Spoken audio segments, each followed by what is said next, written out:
प्रभु के पवित्र नाम की स्तुति हो। आज रात फिर प्रभु ने हमको एक समय दिया है कि हम उसके वचनों की ओर ध्यान करें। इन दिनों में हम प्रभु का वचन सीख रहे हैं। प्रभु यीशु कहता है, मैं मेरी कलीसिया बनाऊंगा, अधोलोक के फाटक उसके ऊपर प्रबल नहीं होंगे।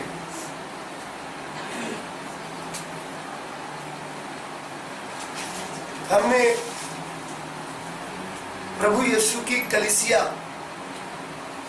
जो प्रभु कहता है मैं मेरी कलीसिया बनाऊंगा, उसके विषय में सीखा है कि कलीसिया का मतलब क्या है, कलीसिया कौन है। एक संस्था नहीं, या ईसाई धर्म कलीसिया नहीं, सारे जातियों में से, सारी भाषा बोलने वाले लोगों में से मोल लेकर अलग किया हुआ एक झुंड। तो फिर हमने प्रभु के वचन से सीखा है कि कलीसिया कौन है। प्रभु की कलीसिया कौन है? जो वचन से जन्म लिया है, जिन्होंने प्रभु के वचन को ग्रहण किया और वचन ग्रहण करने के कारण परमेश्वर के वचन के द्वारा उनका जन्म हो गया, वो है प्रभु की कलीसिया। फिर हमने सीखा है कलीसिया को इंग्लिश में चर्च कहते हैं। तो कितने लोग चर्च ईंट के बनाए हुए भवन को चर्च कहते हैं। बोलते हमारे पास बड़े बड़े चर्च हैं, संडे को हम चर्च जाते हैं, लेकिन वो चर्च नहीं है, वो ईंट का बनाया हुआ भवन है। चर्च किसको कहते हैं? जो परमेश्वर के वचन से नया जन्म पाए हुए लोग हैं, उनको इंग्लिश में चर्च और हिंदी में कलीसिया।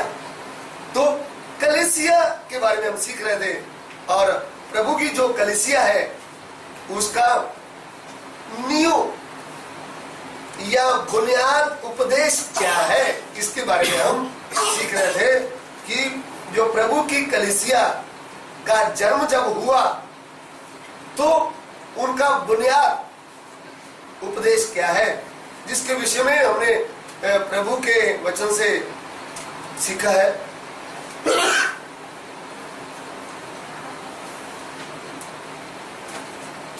कि प्रेरितों के काम 2 अध्याय उसका 38 वचन से हम सीख रहे थे कि प्रभु का दास पतरस सबसे पहले क्या कहता है? मन फिराओ।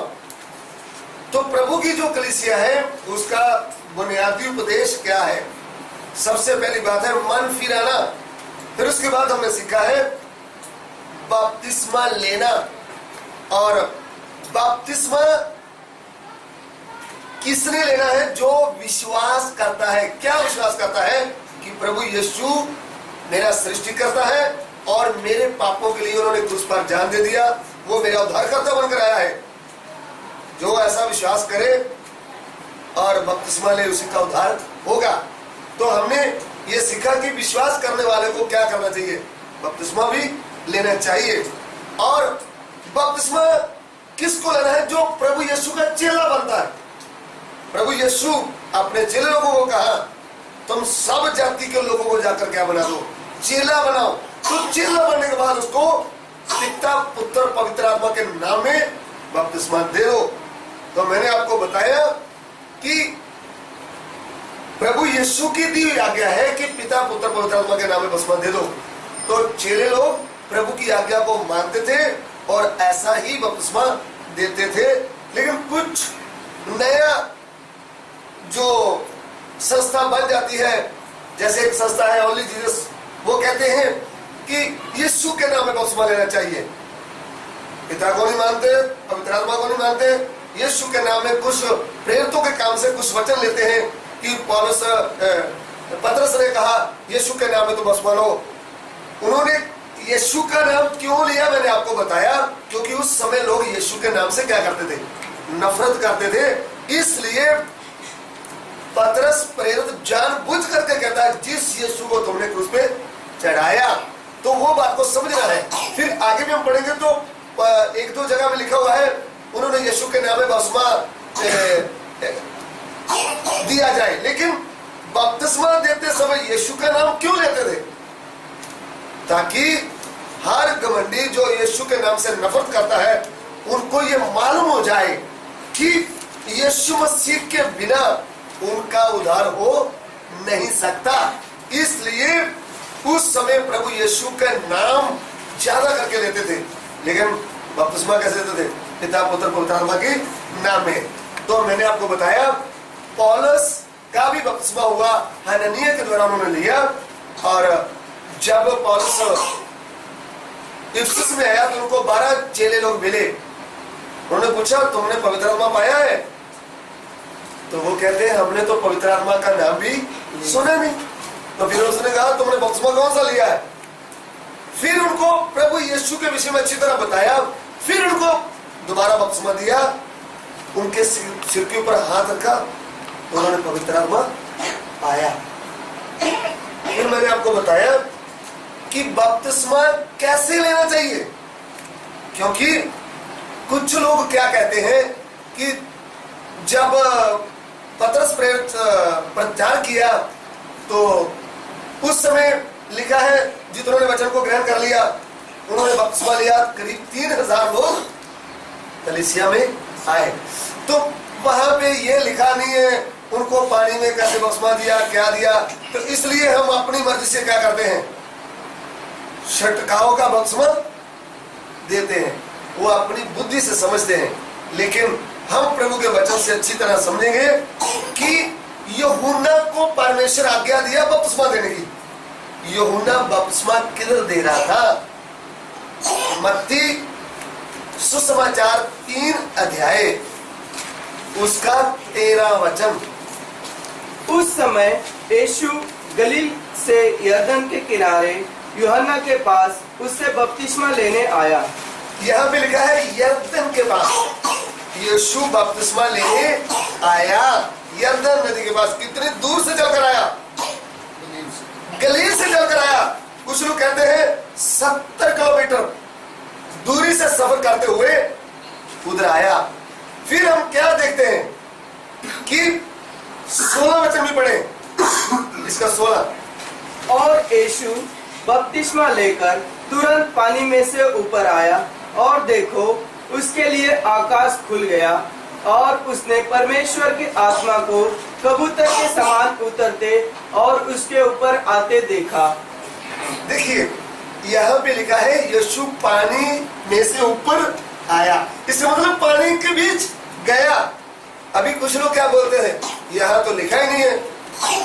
पिछले दिनों में भी एक नई संस्था बनी है, उन्होंने अपनी संस्था का नाम सियोन रखा हुआ है, अहमदाबाद में आए हुए हैं, कोरिया से आया ये उपदेश है। वो बोलते हैं भविष्यता को मानना चाहिए, संडे रात नहीं करना चाहिए, सैटरडे को करना चाहिए। भाई वचन में पुराने नियम में पढ़ो, आप शब्द के दिन को शनिवार बनता है। ऐसी ऐसी बातें डाल करके बाद में क्या करते हैं, बाद में यीशु के नाम में पानी लेकर के छिड़काव करते हैं, बोलते हैं ये है बपतिस्मा। तो बपतिस्मा के बारे में अच्छी तरह हमको सीखना चाहिए।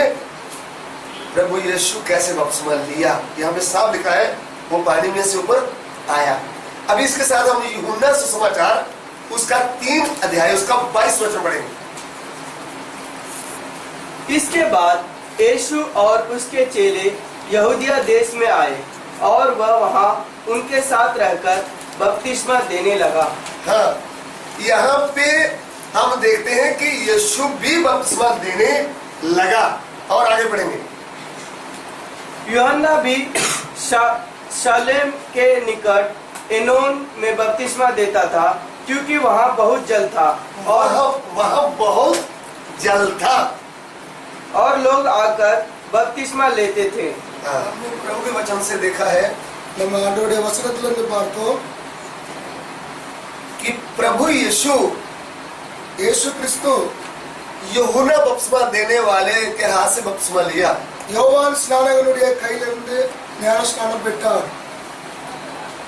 प्रभु यीशु जब बपतिस्मा ले लिया యేసుక్రీస్తు ஞானஸ்நானம் பெற்ற பின்பு तो पानी में से ऊपर आए। தண்ணீரிலிருந்து வெளியே வந்தார் என்று சொல்லி எழுதப்பட்டிருக்கிறது. उसके बाद हम क्या देखते हैं, அதற்கு பிறகு என்னத்தை வாசிக்கிறோம்? प्रभु यीशु भी खुद बपतिस्मा देने लगे। இயேசு கிறிஸ்துவும் ஞானஸ்நானம் கொடுக்க ஆரம்பித்தார். जहां बपतिस्मा दे रहे थे ஞானஸ்நானம் கொடுக்கிற இடத்துல वहां थोड़ी देर के यूहन्ना भी बपतिस्मा दे रहा था। அதுக்கு பக்கத்துல யோவான் ஸ்நானகனும் ஞானஸ்நானம் கொடுத்து கொண்டிருந்தான். वचन में लिखा हुआ वहां पानी बहुत था। வசனத்துல எழுதப்பட்டிருக்கிறது அங்க தண்ணீர் அதிகமாக இருந்தது. हमको सस्ता को नहीं देखने का, நம்ம ஸ்தாபனத்தை பார்க்க கூடாது, हमको प्रभु के जीवते वचनों को देखने का। நாம் ஆண்டவருடைய ஜீவனுள்ள வார்த்தையை பார்க்க வேண்டும். आकाश बदल जाएंगे, पृथ्वी बदल जाएंगे, வானம் மாறி போகும், பூமி மாறி போகும், प्रभु का वचन कभी नहीं बदलता। ஆனால் ஆண்டவருடைய வார்த்தை ஒரு நாளும் மாறாது. इसलिए அதனால்தான் अभी हम यूहन्ना सुसमाचार 3 अध्याय யோவான் 3ஆம் அதிகாரம் उसका 26 वचन में पढ़े। 26ஆம் வசனத்தை வாசிப்போம். और उन्होंने यूहन्ना के पास आकर उससे कहा, हे रब्बी, जो व्यक्ति यरदन के पार तेरे साथ था और जिसकी तूने गवाही दी है, देख वह बपतिस्मा देता है और सब उसके पास आते हैं। हाँ, अभी 4 का 1 भी पढ़े। 4:1 வாசிங்க. यूहन्ना सुसमाचार 4 का 1। फिर जब प्रभु को मालूम हुआ कि फरीसियों ने सुना है कि यीशु यूहन्ना से अधिक चेले बनाता और उन्हें बपतिस्मा देता है, हाँ आगे। यद्यपि यीशु स्वयं नहीं वरन उसके चेले बपतिस्मा देते थे। यहाँ पे हमको सीखने के लिए क्या मिलता है? இங்க நாம் கற்றுக்கொள்வதற்கு என்ன பாடம் நமக்கு கிடைக்கிறதுன்னா, यीशु प्रभु यूहन्ना बपतिस्मा देने वाले से बपतिस्मा लिया, இயேசு யோவான் ஸ்நானகனுடைய கையில இருந்து ஞானஸ்நானம் பெற்றார். पानी में डूबकर बपतिस्मा लिया। தண்ணீரில மூழ்கி ஞானஸ்நானம் எடுத்தார். प्रभु यीशु भी बपतिस्मा वैसे देने लगा। இயேசு கிறிஸ்துவும் அதே மாதிரி ஞானஸ்நானத்தை கொடுத்தார். फिर उसके चेलों को भी बपतिस्मा देने के लिए सिखाया। அதற்கு பின்பு அவருடைய சிஷ்யருக்கும் அவர் கற்றுக் கொடுத்தார். तो जो चेले लोगों ने सीखा है சிஷ்யர்கள் கற்றுக்கொண்ட காரியம் என்னவென்றால் वैसा ही किया। கற்றுக்கொண்டபடியே செய்தார்கள். इसमें से हमको मालूम होता है இதுல இருந்து நாம் என்னத்தை புரிகிறோம்? चेले लोगों से आगे भी प्रभु के सेवकों ने सीखा। சிஷ்யர்கள் மூலமாக இன்னும் கர்த்தருடைய தாசர்கள் இதை கற்றுக்கொண்டார்கள். पतरस प्रेरित के समय में 3000 लोगों को बपतिस्मा दिया गया। பேதுருடைய சமயத்துல 3000 பேருக்கு ஞானஸ்நானம் கொடுக்கப்பட்டது. तो उधर में हम अपनी बुद्धि से नहीं कह सकते कि इतने लोगों को कैसे बपतिस्मा दिया। அங்க நாம் நம்முடைய புத்தியை உபயோகப்படுத்தி நாம் சொல்ல முடியாது எப்படி கொடுத்திருப்பார்கள் என்று சொல்லி. क्योंकि प्रेरित पतरस अकेला नहीं है, और भी 11 उनके साथ है। ஏனென்றால் பேதுரு தனியாக இல்லை, இன்னும் 11 பேர் அவனோடு கூட இருக்கிறார்கள். तो उसके उनसे हमको एक और बात मिलती है, இதிலிருந்து நாம் இன்னொரு காரியத்தை கற்றுக்கொள்ள முடிகிறது. 7 सेवक जो प्रेरितों की धीनता में थे, இன்னும் 7 ஊழியர்கள் அப்போஸ்தலருக்கு கீழ்ப்படிந்திருந்தார்கள். उनमें से एक है प्रभु का दास फिलिपुस। அதிலிருந்து ஒருவர் தான் பிலிப்பு எனப்பட்டவர். उन्होंने जाकर सामरिया में प्रभु के वचन का प्रचार किया। பிலிப்பு சமாரியாவில போய் தேவனுடைய வார்த்தை பிரசங்கித்தான். उधर भी लोगों ने विश्वास करके बपतिस्मा लिया। அங்கேயும் ஜனங்கள் விசுவாசித்து ஞானஸ்நானம் பெற்றார்கள். जब उधर प्रभु का काम हो रहा था, அங்க ஆண்டவருடைய வேலை நடந்து கொண்டிருக்கும் போது तब प्रभु की आत्मा ने फिलिपुस को बोला, ஆண்டவர் பிலிப்பை பார்த்து சொன்னார், तुम इधर से जा। நீ இங்கிருந்து கடந்து போய் किधर को जाने का है? எங்க போகணுமானால் प्रेरितों के काम அப்போஸ்தலர் उसका 8 अध्याय 8ஆம் அதிகாரம் उसका 26 वचन। 26ஆம் வசனத்தை வாசிப்போம். तुम्हारे विषय में मुझे बहुत कुछ कहना है। नहीं, फिर प्रभु के एक स्वर्गदूत ने फिलिपुस से कहा, उठ और दक्षिण की ओर उस मार्ग पर जा जो यरूशलेम से गाजा को जाता है। यह रेगिस्तानी मार्ग है। वह उठकर चल दिया और देखो, कूश देश का एक मनुष्य आ रहा था जो कोजा और कुशियों की रानी कंदा के का मंत्री और खजांची था। वह आराधना करने को यरूशलेम आया था। हाँ, अभी इसका 34 वचन पढ़े। इस पर खोज ने फिलिपुस से पूछा, मैं तुझसे विनती करता हूँ, यह बता कि भविष्यद्वक्ता यह किसके विषय में कहता है, अपने या किसी दूसरे के विषय में? तब फिलिप्पुस ने अपना मुंह खोला और इसी शास्त्र से आरंभ करके उसे यीशु का सुसमाचार सुनाया। हाँ, मार्ग में चलते चलते वे किसी जल की जगह पहुंचे। तब खोजे ने कहा, देख यहाँ जल है, अब मुझे बपतिस्मा लेने में क्या रोक है। हाँ, फिलिप्पुस ने कहा, यदि तू सारे मन से विश्वास करता है तो ले सकता है। उसने उत्तर दिया, मैं विश्वास करता हूँ कि यीशु मसीह परमेश्वर का पुत्र है। हाँ, तब उसने रथ खड़ा करने की आज्ञा दी और फिलिप्पुस और खोजा दोनों जल में उतर पड़े और उसने खोजा को बपतिस्मा दिया। जब वे जल में से निकलकर ऊपर आए तो प्रभु का आत्मा फिलिप्पुस को उठा ले गया और खोजे ने उसे फिर न देखा आमीन। और वह आनंद करता हुआ अपने मार्ग पर चला गया। कुछ लोगों का प्रश्न है, किधर लिखा है पानी में जाकर बपतिस्मा लेने का है? சிலருடைய கேள்வி என்னென்றால் எங்க எழுதியிருக்கிறது தண்ணீர்ல மூழ்கிதான் ஞானஸ்நானம் எடுக்க வேண்டும் என்று சொல்லி बहुत ही संस्था के लोगों ने वचन को अच्छी तरह सीखा नहीं, அநேக ஸ்தாபனத்தார் வசனத்தை நன்றாக கற்றுக்கொள்ளவில்லை, वचन को अच्छी तरह पढ़ा नहीं। வசனத்தை ஒழுங்காக படிக்கவில்லை। फिर क्या प्रश्न करते हैं? அதுக்கு பிறகு என்ன கேள்வி கேட்கிறார்கள்? पानी के बीच में डुबकी का बपतिस्मा कहाँ लिखा है? மூழ்கி ஞானஸ்நானம் எடுக்க வேண்டும் என்று சொல்லி எங்க எழுதப்பட்டிருக்கிறது? मैंने आपको दिखाया यूहन्ना बपतिस्मा देने वाला बपतिस्मा कैसे देता था। நான் உங்களுக்கு காட்டினேன் யோவான் ஸ்நானகன் எப்படி ஞானஸ்நானம் கொடுத்தான்। फिर मैंने आपको दिखाया प्रभु यीशु भी बपतिस्मा देता था। இயேசு கிறிஸ்து ஞானஸ்நானம் கொடுத்தார்। फिर प्रभु के वचन में चले लोग भी प्रभु के साथ बपतिस्मा देते थे। சிஷ்யர்களும் இயேசுவோடு கூட ஞானஸ்நானம் கொடுத்தார்கள்। इसके बाद 7 सेवक में से फिलिपुस नाम का सेवक, இதை தவிர 7 ஊழியர்களிலிருந்து பிலிப்புஸ் எனப்பட்ட ஊழியக்காரனும் ये एक खोजे मंत्री को बपतिस्मा दे रहा है। இவன் ஒரு மந்திரிக்கும் ஞானஸ்நானத்தை கொடுக்கிறான்। ये कैसे बपतिस्मा दे रहा है? இது எப்படி கொடுக்கிறான்? वो और फिलिपुस दोनों पानी में उतरे, இவர்கள் ரெண்டு பேரும் தண்ணீருக்குள்ளாக இறங்கி फिर पानी से बाहर आए। திரும்ப தண்ணீரிலிருந்து வெளியே வந்தார்கள்। इससे बढ़कर हमको कौन सा सबूत चाहिए? இதோடு மேல நமக்கு வேற என்ன ப்ரூஃப் வேணும்? ये फिलिपुस ने कहां से सीखा? இதை பிலிப்பு எங்கிருந்து கற்றுக்கொண்டான் என்றால் प्रेरित लोगों से सीखा। அப்போஸ்தலர் கையிலிருந்து। तो इसलिए அதனால்தான் प्रेरित लोगों ने कहीं भी अपनी मर्जी से छिड़काव का बपतिस्मा नहीं दिया। அப்போஸ்தலர்கள் எங்கேயும் தன்னுடைய இஷ்டத்தின்படி தெளிப்பு ஞானஸ்நானத்தை கொடுக்கவில்லை। यहाँ पे हमको ये बात क्लियर होता है இங்க நாம் என்னத்தை கற்றுக்கொள்கிறோம்? बपतिस्मा कैसे लेना चाहिए। ஞானஸ்நானம் எப்படி எடுக்க வேண்டும்? पूरी तरह पानी में बपतिस्मा लेना चाहिए। அதிகமா இருக்கிற தண்ணில மூழ்கிதான் ஞானஸ்நானம் எடுக்க வேண்டும்। छिड़काव का बपतिस्मा वचन में है ही नहीं। தெளிப்பு ஞானஸ்நானம் வசனத்துல எங்கேயும் கிடையாது। वो प्रभु की आज्ञा है ही नहीं। இது ஆண்டவருடைய கட்டளையும் கிடையாது। बपतिस्मा देने से पहले ஞானஸ்நானம் கொடுப்பதற்கு முன்பாக वचन को अच्छी तरह फिलिपुस ने उनको खोल के समझाया। வசனத்தை பிலிப்பு அங்க நல்லாக கற்றுக் கொடுக்கிறான்।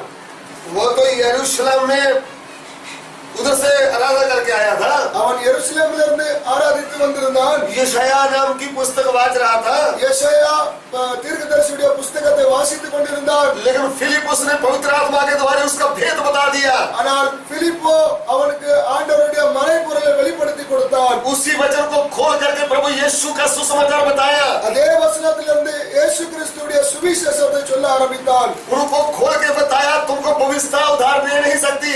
அந்த சொல்லும்போது என்ன சொன்னார்? தீர்க்கதரிசி உங்களுக்கு விடுதலை கொடுக்க முடியாது। बड़े मंदिर यरूशलेम में आया था, எருசலேம்ல வந்திருக்கும் போது लेकिन वहां से उधार मिला नहीं। அங்கிருந்தும் ரட்சிப்பு கிடைக்கவில்லை। प्रभु के आत्मा के द्वारा फिलिपुस ने खोल करके सुसमाचार बताया। ஆவியானவர் பிலிப்பு மூலமாக வசனத்தை திறந்து கொடுத்தார்। उनको बताया, प्रभु यीशु के ऊपर विश्वास करने से तुम्हारे पाप का उद्धार हो जाएगा। இயேசு கிறிஸ்துவின் மேலே விசுவாசம் வைத்தாலே நீங்கள் ரட்சிக்க முடியும்। जब उनको वचन मालूम पड़ा, என்றைக்கு அவன் வசனத்தை புரிந்தானோ रथ में बैठे बैठे उनका उद्धार हो गया। ரதத்திலே உட்கார்ந்து கொண்டிருக்கும் போதே அவனுக்கு ரட்சிப்பு கிடைத்தது। वो सर्वशक्तिमान परमेश्वर ने उसको चुन लिया। சர்வவல்லமையுள்ள தேவன் அவனை தொட்டார்। अपने दास फिलिपुस को स्पेशल उनके पास भेजा था। பிலிப்புவை ஆண்டவரே அவனிடத்தில் அனுப்பியிருந்தார்। इसलिए उसने प्रभु यीशु को ग्रहण कर लिया। அதனாலதான் அவன் இயேசு கிறிஸ்துவை ஏற்றுக்கொண்டான்। फिर सीधे मन से बोलने लगा, मुझे बपतिस्मा चाहिए। அவன் உண்மையான மனதோடு சொன்னான், எனக்கு ஞானஸ்நானம் தேவை। फिलिपुस ने उसको ऐसे नहीं बोला, स्वर्ग में जाने का तो बपतिस्मा ले ले। பிலிப்பு அவனுக்கு பிரசங்கிக்கும் போது பரலோகத்துக்கு போகணுமே ஆனால் ஞானஸ்நானம் எடு என்று சொல்லவில்லை। फिलिपुस ने पूरी तरह खुल करके बताया, तुम्हारा उद्धार कैसे हो सकता है। வசனத்தை திறந்து பிரசங்கிக்கும் போது உனக்கு ரட்சிப்பு எப்படி உண்டாகும் என்று சொல்லிதான் சொன்னான். वो खोजा मंत्री खुद बोलता है, देख पानी आ गया है, அந்த மந்திரி தானே சொல்லுகிறான், தண்ணீர் இங்கு இருக்கிறது, मुझे अभी बपतिस्मा चाहिए. எனக்கும் ஞான ஸ்நானம் வேண்டும். मालूम नहीं कब फिर ऐसा मौका मिले ना मिले. நான் அறியேன், எனக்கு இது மாதிரி இன்னொரு சமயம் கிடைக்குமோ இல்லையோ. प्रभु का वचन क्या कहता है? ஆண்டவருடைய வசனம் என்ன சொல்லுகிறது? यदि तुम उसकी आवाज सुने तो अपने मन को कठोर मत कर. நீ அவருடைய சத்தத்தை கேட்கும் போது உன்னுடைய மனதை கடினப்படுத்தாதே. यदि तुम्हें सत्य वचन मिल गया तो देर मत लगा. உனக்கு சத்திய வசனம் கிடைக்கும் போது சமயத்தை கடத்தாதே. यदि तुझे मालूम पड़ गया मैं पापी हूँ, मुझे पाप से उद्धार पाना है, तो நான் பாவி என்று சொல்லி உணர்ந்து நான் பாவத்திலிருந்து ரட்சிக்கப்படணும் என்று சொல்லி உணரும் போது रोते रोते पाप को मारकर छोड़ना चाहिए. கண்ணீரோடு பாவத்தை அறிக்கையிட்டு விட்டுவிட வேண்டும். यीशु मसीह को अपना उद्धारकर्ता स्वीकार करना चाहिए. இயேசு கிறிஸ்துவை தன்னுடைய சொந்த ரட்சகராக ஏற்றுக்கொள்ள வேண்டும். फिर पिता पुत्र पवित्र आत्मा के नाम में पानी में डूबकर बपतिस्मा लेना चाहिए. அதற்கு பின்புதான் பிதா குமாரன் பரிசுத்தாவின் நாமத்தினாலே தண்ணீரிலே மூழ்கி ஞான ஸ்நானம் எடுக்க வேண்டும். फिलिप्पुस ने उनको बपतिस्मा दिया. பிலிப்பு அவனுக்கு ஞான ஸ்நானம் கொடுத்தான். बपतिस्मे के बारे में हम सीख रहे थे. ஞான ஸ்நானத்தை குறித்து நாம் கற்றுக்கொண்டிருந்தோம். पिता पुत्र पवित्र आत्मा के नाम में बपतिस्मा लेना चाहिए. பிதா குமாரன் பரிசுத்தாவின் நாமத்தினாலே ஞான ஸ்நானம் எடுக்க வேண்டும். पानी में डूबकर बपतिस्मा लेना चाहिए. தண்ணீரிலே மூழ்கி ஞான ஸ்நானம் எடுக்க வேண்டும். उद्धार हो गया तो बपतिस्मा लेना चाहिए. ரட்சிப்பு ஆன பின்பு ஞான ஸ்நானம் எடுக்க வேண்டும். पाप से उद्धार मिला नहीं तो ऐसे वैसे बपतिस्मा नहीं लेना चाहिए. பாவத்திலிருந்து விடுதலை பெறுவதற்கு முன்பாக ஞான ஸ்நானம் எடுக்கக்கூடாது.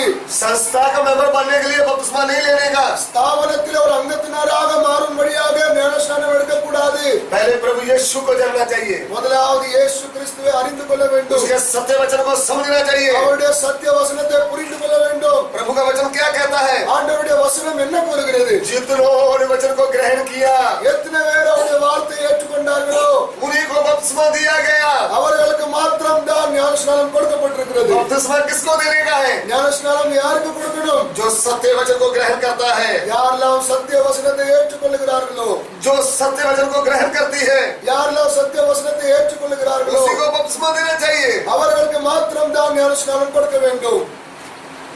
अभी हम प्रभु के वचन से सीख रहे थे.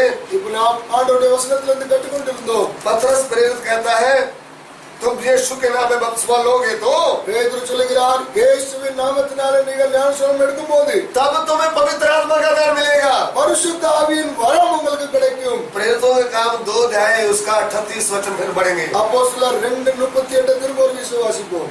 पतरस ने उनसे कहा, मन फिराओ और तुम में से हर एक अपने अपने पापों की क्षमा के लिए यीशु मसीह के नाम से बपतिस्मा ले, तो तुम पवित्र आत्मा का दान पाओगे. नंबर 3 क्या है? மூணாவது முக்கியமான காரியம் என்னவென்றால் यीशु मसीह की कलीसिया को प्रदेश में 7 बात आती है. இயேசு கிறிஸ்துவுடைய மூல உபதேசத்துல சபைக்கு கொடுக்கப்பட்டதுல 7 காரியம் உண்டு. पहली बात मैंने आपको बताया, मन फिराना जरूरी है. முதலாவது மனம் திரும்ப வேண்டும். पाप से मन फिराना जरूरी है. பாவத்திலிருந்து மனம் திரும்ப வேண்டும். यीशु मसीह के ऊपर विश्वास करना जरूरी है. இயேசு கிறிஸ்துவின் மேல விசுவாசம் வைக்கணும். यीशु मसीह को अपना उद्धारकर्ता मानना जरूरी है. இயேசு கிறிஸ்துவை இரட்சகராக ஏற்றுக்கொள்ள வேண்டும். फिर मैंने आपको बताया पानी में डूबकर बपतिस्मा लेना जरूरी है. அதற்கு பிறகு நாம் பார்த்தோம், தண்ணீரிலே மூழ்கி ஞான ஸ்நானம் எடுக்க வேண்டும். बपतिस्मा लेने के बाद ஞான ஸ்நானம் பெற்ற பின்பு पवित्र आत्मा का दान पाओगे. பரிசுத்த ஆவியின் வரத்தை பெறுவீர்கள். तीसरा नंबर है पवित्र आत्मा पाने का है. மூணாவது காரியத்தை நாம் பார்க்கிறோம், பரிசுத்த ஆவியை பெறுவது.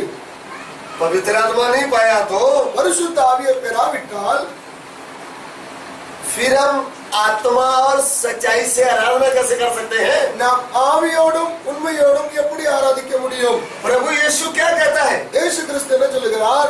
यूहन्ना सुसमाचार யோவான் எழுதின சுவிசேஷம் उसका 4 अध्याय 4ஆம் அதிகாரம் उसका 23 और 24 वचन. 23-24 வாசிப்போம். परंतु वह समय आता है, वरन अब भी है, जिसमें सच्चे भक्त पिता की आराधना आत्मा और सच्चाई से करेंगे, क्योंकि पिता अपने लिए ऐसे ही आराधकों को ढूंढता है. परमेश्वर आत्मा है और अवश्य है कि उसकी आराधना करने वाले आत्मा और सच्चाई से आराधना करें. आमीन. यहाँ पे प्रभु का वचन यूं कहता है, இங்க ஆண்டவருடைய வார்த்தை என்ன சொல்கிறது? वह समय आता है அந்த நேரம் வருகிறது, वो समय आया है அந்த சமயம் வந்துவிட்டது, जिसमें सत्य भगत आत्मा और सच्चाई से प्रभु की आराधना करेंगे। ஆண்டவருக்கு ஆவியோடும் உண்மையோடும் ஆராதிக்க வேண்டும்। परमेश्वर आत्मा है, ஆண்டவர் ஆவியா இருக்கிறார்। जो उसकी आराधना करते हैं அவரை ஆராதிக்கிறவர்கள் उनको चाहिए वह आत्मा और सच्चाई से आराधना करें। அவரை ஆவியோடும் உண்மையோடும் ஆராதிக்க வேண்டும்। आत्मा और सच्चाई से आराधना करना है तो ஆவியோடும் உண்மையோடும் ஆராதிக்கணுமானால் परमेश्वर का पवित्र आत्मा मानना चाहिए। பரிசுத்த ஆவியை பெற்றே ஆக வேண்டும்। परमेश्वर का पवित्र आत्मा नहीं मिला तो பரிசுத்த ஆவியை பெறாவிட்டால் हम परमेश्वर की आराधना कैसे करेंगे? நாம் ஆண்டவரை எப்படி ஆராதிக்க முடியும்? हम बुद्धि से आराधना कर सकते हैं, நாம் நம்முடைய புத்தினாலே ஆராதிக்கலாம்। उसके भजन गा सकते हैं, நாம் பாடல்களை படிக்கலாம், उससे कुछ मांग सकते हैं, प्रभु घर दे दो, नौकरी दे दो, अच्छा जमाई दे दो, अच्छी बहू दे दो, ऐसा कुछ मांग सकते हैं। ஆண்டவரே ஏதாவது தாரும் என்று சொல்லி உலக காரியத்திற்காக நாம் ஆண்டவர் இடத்துல ஜெபம் பண்ணலாம்। प्रार्थना और आराधना दोनों दो है। ஜெபம் வேற, ஆராதனை வேற। प्रार्थना अलग है, आराधना अलग है। ஜெபம் என்கிறது வேற, ஆராதனை என்கிறது வேற। प्रार्थना दुनिया भर के लोग करते हैं, உலகத்தில் இருக்கிற எல்லாரும் ஜெபம் பண்ணுவார்கள்। प्रार्थना में प्रभु से कुछ मांगते हैं, ஜெபத்துல ஆண்டவரிடத்திலிருந்து ஏதாவது கேட்பார்கள்। लेकिन आराधना सभी लोग नहीं करते। ஆனால் ஆராதனை எல்லாரும் செய்ய முடியாது। आराधना कौन करते हैं? ஆராதனை யார் மட்டும் செய்ய முடியும்? जो यीशु मसीह के खून से पापों से धोए गए, யாரெல்லாம் இயேசு கிறிஸ்துவுடைய இரத்தத்தினாலே பாவ மன்னிக்கப்பட்டார்களோ, जिनकी आत्मा का उद्धार हो गया, யாருடைய ஆவிக்கு ரட்சிப்பு கிடைத்ததோ, जिन्होंने वचन के अनुसार बपतिस्मा ले लिया, யாரெல்லாம் வசனத்தின்படி ஞானஸ்நானம் பெற்றார்களோ, जिन्होंने स्वर्ग से पवित्र आत्मा पाया, யாரெல்லாம் பரலோகத்திலிருந்து ஆண்டவருடைய ஆவியை பெற்றார்களோ, वे आत्मा सच्चाई से प्रभु की आराधना करते हैं। அவர்கள் மாத்திரம்தான் ஆவியோடும் உண்மையோடும் ஆண்டவரை தொழுது கொள்ள முடியும்। आराधना में हम कुछ मांगते नहीं, ஆராதனையில் நாம் ஆண்டவரிடத்திலிருந்து ஒன்றும் கேட்பதில்லை। टूटे मन से धन्यवाद का बलिदान चढ़ाते हैं। உடைந்த மனதோடு ஆண்டவருக்கு நன்றி பலிகளை செலுத்துகிறோம்। हे परमेश्वर, मैं गुनहगार था, ஆண்டவரே, நான் ஒரு பாவியாக இருந்தேன், तूने मेरे पापों को धो दिया, நீர் என்னுடைய பாவத்தை மன்னித்தீர், तूने मेरी बुद्धि खोल दिया, நீர் என்னுடைய மன கண்களை திறந்தீர், तूने मुझको पवित्र आत्मा दिया है। நீர் எனக்கு பரிசுத்த ஆவியை கொடுத்தீர்। फिर जब हम आत्मा में भरकर उसकी आराधना करते हैं அதற்கு பிறகு நாம் ஆராதிக்கும் போது तो प्रभु का वचन क्या कहता है? ஆண்டவருடைய வார்த்தை என்ன சொல்லுகிறது என்றால், पहला कुरिन्थियर 14 अध्याय उसका 2 वचन। 1 கொரிந்தியர் 16 அதிகாரம் 2 வசனத்தை வாசிப்போம்। क्योंकि जो अन्य भाषा में बातें करता है वह मनुष्यों से नहीं परंतु परमेश्वर से बातें करता है, इसलिए कि उसकी बातें कोई नहीं समझता, क्योंकि वह भेद की बातें आत्मा में होकर बोलता है। आमीन। हम तमिल में भी पढ़ेंगे ये वचन। ஏனெனில் அந்நிய பாஷையில் பேசுகிறவன் ஆவினாலே ரகசியங்களை பேசினாலும் அவன் பேசுகிறதை ஒருவனும் அறியாதிருக்கிறபடினாலே அவன் மனுஷரிடத்தில் பேசாமல் தேவனிடத்தில் பேசுகிறான்। यहाँ भी लिखा है, இங்கே எழுதப்பட்டிருக்கிறது, जब एक व्यक्ति पवित्र आत्मा से भरता है, ஒரு மனிதன் பரிசுத்த ஆவியினால் நிரப்பப்படும் போது आत्मा से भरकर अन्य भाषा बोलता है, ஆவியிலே நிரம்பும் போது அந்நிய பாஷையினாலே பேசுகிறான்। वह मनुष्यों से नहीं, அவன் மனிதனோடு கூட கிடையாது, परमेश्वर से बातें करता है। ஆண்டவரோடு கூட பேசுகிறான்। अन्य भाषा में परमेश्वर से बातें करता है। அந்நிய பாஷையிலே ஆண்டவரோடு கூட பேசுகிறான்। पवित्र आत्मा आपको मिला है तो उसका चिन्ह क्या है? பரிசுத்த ஆவியை நீங்கள் பெற்றிருந்தீர்களானால் அதோடைய प्रभु के वचन में लिखा है, அடையாளம் என்னது? प्रभु के वचन में लिखा है, ஆண்டவருடைய வசனத்தில் எழுதியிருக்கிறது, जब प्रभु के चेले लोग उनके साथ रहते थे, ஆண்டவருடைய சிஷ்யர்கள் அவரோடு கூட இருக்கும்போது उन्होंने पवित्र आत्मा नहीं पाया था। அவர்கள் பரிசுத்த ஆவியை பெறாதிருந்தார்கள்। प्रभु यीशु को क्या कहा? இயேசு கிறிஸ்து என்ன சொன்னார்? जब तक तुमको ऊपर से सामर्थ्य न मिले, என்னைக்கு வரை நீங்க பரலோகத்திலிருந்து பலன் அடைய மாட்டீர்களோ तब तक तुम बाहर नहीं जानेगा। நீங்கள் வெளியே போக கூடாது। लूका सुसमाचार லூக்கா எழுதின சுவிசேஷம் उसका 24 अध्याय उसका 49 वचन 24 அதிகாரம் 49 வசனம் पढ़िए। என் பிதா வாக்குத்தத்தம் பண்ணினதே இதோ நான் உங்களுக்கு அனுப்புகிறேன், நீங்களோ உன்னதத்திலிருந்து வரும் பலனினால் தரிப்பிக்கப்படும் வரைக்கும் எருசலேம் நகரத்தில் இருங்கள் என்றார்। और देखो, जिसकी प्रतिज्ञा मेरे पिता ने की है, मैं उसको तुम पर उतारूंगा, और जब तक स्वर्ग से सामर्थ्य न पाओ तब तक तुम इसी नगर में ठहरे रहो। जब तक स्वर्ग से सामर्थ्य ना पाओ, உன்னதத்திலிருந்து பலனை பெறும் வரைக்கும் इसी नगर में ठहरे रहो। இதே நகரத்தில் இருங்கள் சொன்னார். पवित्र आत्मा पाने के बाद यीशु की साक्षी दिलेरी से दे सकते हैं। பரிசுத்த ஆவியை பெற்ற பிறகுதான் இயேசு கிறிஸ்துவை குறித்த சாட்சி நாம் பலத்தோடு சொல்ல முடியும். पवित्र आत्मा पाया नहीं तो பரிசுத்த ஆவியை பெறாவிட்டால் दलेरी के साथ यीशु कौन है करके हम बता नहीं सकते। தைரியத்தோடு இயேசு கிறிஸ்து யார் என்று சொல்லி நாம் சொல்ல முடியாது. इसलिए அதனால்தான் प्रभु यीशु को आज्ञा दिया। இயேசு கிறிஸ்து அவர்களுக்கு ஒரு கட்டளை கொடுத்தார். फिर प्रभु यीशु को क्या कहता है? அதற்கு பின்பு இயேசு கிறிஸ்து என்ன சொல்கிறார்? प्रेरितों का काम 1:8 அப்போஸ்தலர் 1:8 வாசிப்போம். பரிசுத்த ஆவி உங்களிடத்தில் வரும்போது நீங்கள் பலன் அடைந்து எருசலேமிலும் யூதேயா முழுவதிலும் சமாரியாவிலும் பூமியின் கடைசி பரியந்தம் எனக்கு சாட்சிகளாய் இருப்பீர்கள் என்றார். परंतु जब पवित्र आत्मा तुम पर आएगा तब तुम सामर्थ पाओगे, और यरूशलेम और सारे यहूदिया और सामरियों में और पृथ्वी के छोर तक मेरे गवाह होंगे। प्रभु यीशु कहता है जब पवित्र आत्मा तुम पर उतरेगा, இயேசு கிறிஸ்து சொல்கிறார், பரிசுத்த ஆவியானவர் உங்கள் மேல் இறங்கும்போது तुम सामर्थ्य पाओगे। நீங்கள் பலன் அடைந்து फिर यरूशलेम, எருசலேமிலும் यहूदिया, யூதேயாவிலும் सामरिया, சமாரியாவிலும் पृथ्वी के छोर तक मेरे गवाह होंगे। உலகத்தின் முடிவு பர்யந்தம் நீங்கள் எனக்கு சாட்சியா இருப்பீர்கள். वो लोग प्रभु की आज्ञा मानते हुए அவர்கள் ஆண்டவருடைய கட்டளையை கீழ்ப்படிந்து छत के ऊपर एक घर में प्रार्थना करने लगे। மேல் மச்சில இருந்து ஜெபம் பண்ண ஆரம்பித்தார்கள். 120 लोग मिलकर प्रार्थना करने लगे। 120 பேர் இருந்து ஜெபம் பண்ண ஆரம்பித்தார்கள். 9 दिन तक लगातार प्रार्थना करते रहे। 9 நாள் தொடர்ந்து ஜெபம் பண்ணி கொண்டிருக்கும் போது 10वें दिन उनके ऊपर बड़े जोर से प्रभु का आत्मा उतर आया। 10வது நாள் ஆண்டவருடைய பரிசுத்த ஆவியானவர் பலத்தோடு இறங்கி வந்தார். वहां पे लिखा है पेंतिकोस्त का दिन आया। அந்த நாளை குறித்து எழுதப்பட்டிருக்கிறது பெந்தெகோஸ் என்னும் ஒரு நாள். उसका मतलब है 50वां दिन। அதற்கு அர்த்தம் என்னவென்றால் 50வது நாள். यीशु मसीह जी उठने के 40 दिन बाद उसके 10 दिन ऊपर இயேசு கிறிஸ்து உயிர் தெழுந்து 40 நாளுக்கு பின்பு இன்னும் ஒரு 10 நாளுக்கு பிறகு उस समय उनके ऊपर पवित्र आत्मा बड़े जोर से उतर आया। அந்நாளிலே பரிசுத்த ஆவியானவர் பலத்தோடு இறங்கி வந்தார். वह सब पवित्र आत्मा से भर गए। அவர்கள் எல்லாரும் பரிசுத்த ஆவியினால் நிரப்பப்பட்டார்கள். प्रेरितों का काम 2 का 1 से 4। அப்போஸ்தலர் 2:1-4 வரை வாசிப்போம். जब पेंतेकुस्त का दिन आया तो वे सब एक जगह इकट्ठे थे। एकाएक आकाश से बड़ी आंधी, किसी सनसनाहट का शब्द हुआ, और उससे सारा घर जहां वे बैठे थे गूंज गया, और उन्हें आग की सी जीभें फटती हुई दिखाई दी, और उसमें से हर एक पर आ ठहरी। वे सब पवित्र आत्मा से भर गए, और जिस प्रकार आत्मा ने उन्हें बोलने की सामर्थ्य दी, वे अन्य अन्य भाषा बोलने लगे।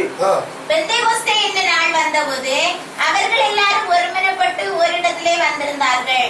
அப்பொழுது பலத்த காற்று அடிக்கிற முழக்கம் போல் வானத்திலிருந்து சடுதியாய் ஒரு முழக்கம் உண்டாகி அவர்கள் உட்கார்ந்திருந்த வீடு முழுவதையும் நிரப்பிற்று. அல்லாமலும் அக்கினிமயமான நாவுகள் போல பிரிந்திருக்கும் நாவுகள் அவர்களுக்கு காணப்பட்டு அவர்கள் ஒவ்வொரு மேலும் வந்து அமர்ந்தது. அவர்கள் எல்லாரும் பரிசுத்த ஆவியினாலே நிரப்பப்பட்டு ஆவியானவர் தங்களுக்கு தந்தருளின வரத்தின்படியே வெவ்வேறு பாஷைகளிலே பேசத் தொடங்கினார்கள். यह भी लिखा है सब पवित्र आत्मा से भर गए। எழுதப்பட்டிருக்கிறது எல்லாரும் பரிசுத்த ஆவியினால் நிரப்பப்பட்டார்கள். जब वो पवित्र आत्मा से भर गए, அவர்கள் பரிசுத்த ஆவியினால் நிரப்பப்பட்ட போது पवित्र आत्मा से भरकर पतरस प्रेरित क्या कहता है? அப்போஸ்தலர் என்ன சொல்கிறார்? तुम जब मन फिराओगे, நீங்கள் மனம் திரும்பும் போது, जब बपतिस्मा लोगे, ஞானஸ்நானம் பெறும்போது तुम भी पवित्र आत्मा का दान पाओगे। நீங்களும் பரிசுத்த ஆவியின் வரத்தை பெறுவீர்கள். वो खाली प्रेरितों के लिए नहीं है, இது வெறும் அப்போஸ்தலர்களுக்கு மாத்திரம் கிடையாது, सब यीशु की कलीसिया में आने वाले लोगों के लिए है। ஆண்டவருடைய சபைக்கு வருகிறதான ஒவ்வொருவருக்கும் இதிலே பங்கு உண்டு. कुछ लोग बोलते थे वो तो उस समय पवित्र आत्मा उतरा था। சிலர் சொல்கிறார்கள் அந்த நாள்ல மாத்திரம் தான் பரிசுத்த ஆவி இறங்கினது. अभी नहीं उतरता, இப்போ இறங்குவதில்லை. उनके ऊपर नहीं उतरता जो कहते हैं, அப்படி சொல்லுகிறவர்களுக்கு மேலதான் இறங்குவதில்லை. क्योंकि वो वचन को नहीं मानते, ஏனென்றால் அவர்கள் வசனத்தை ஏற்றுக்கொள்வதில்லை.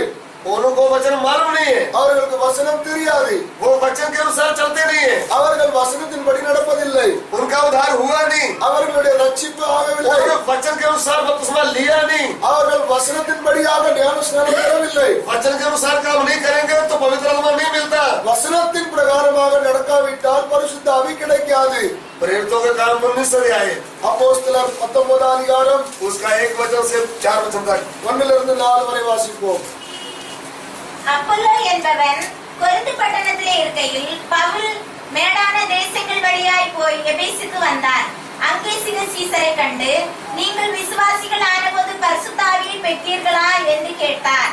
அதற்கு அவர்கள், பரிசுத்த ஆவி உண்டென்பதை நாங்கள் கேள்விப்படவில்லை என்றார்கள். அப்பொழுது அவன், அப்படியானால் நீங்கள் எந்த ஞானஸ்நானம் பெற்றீர்கள் என்றார். அதற்கு அவர்கள், யோவான் கொடுத்த ஞானஸ்நானம் பெற்றோம் என்றார்கள்.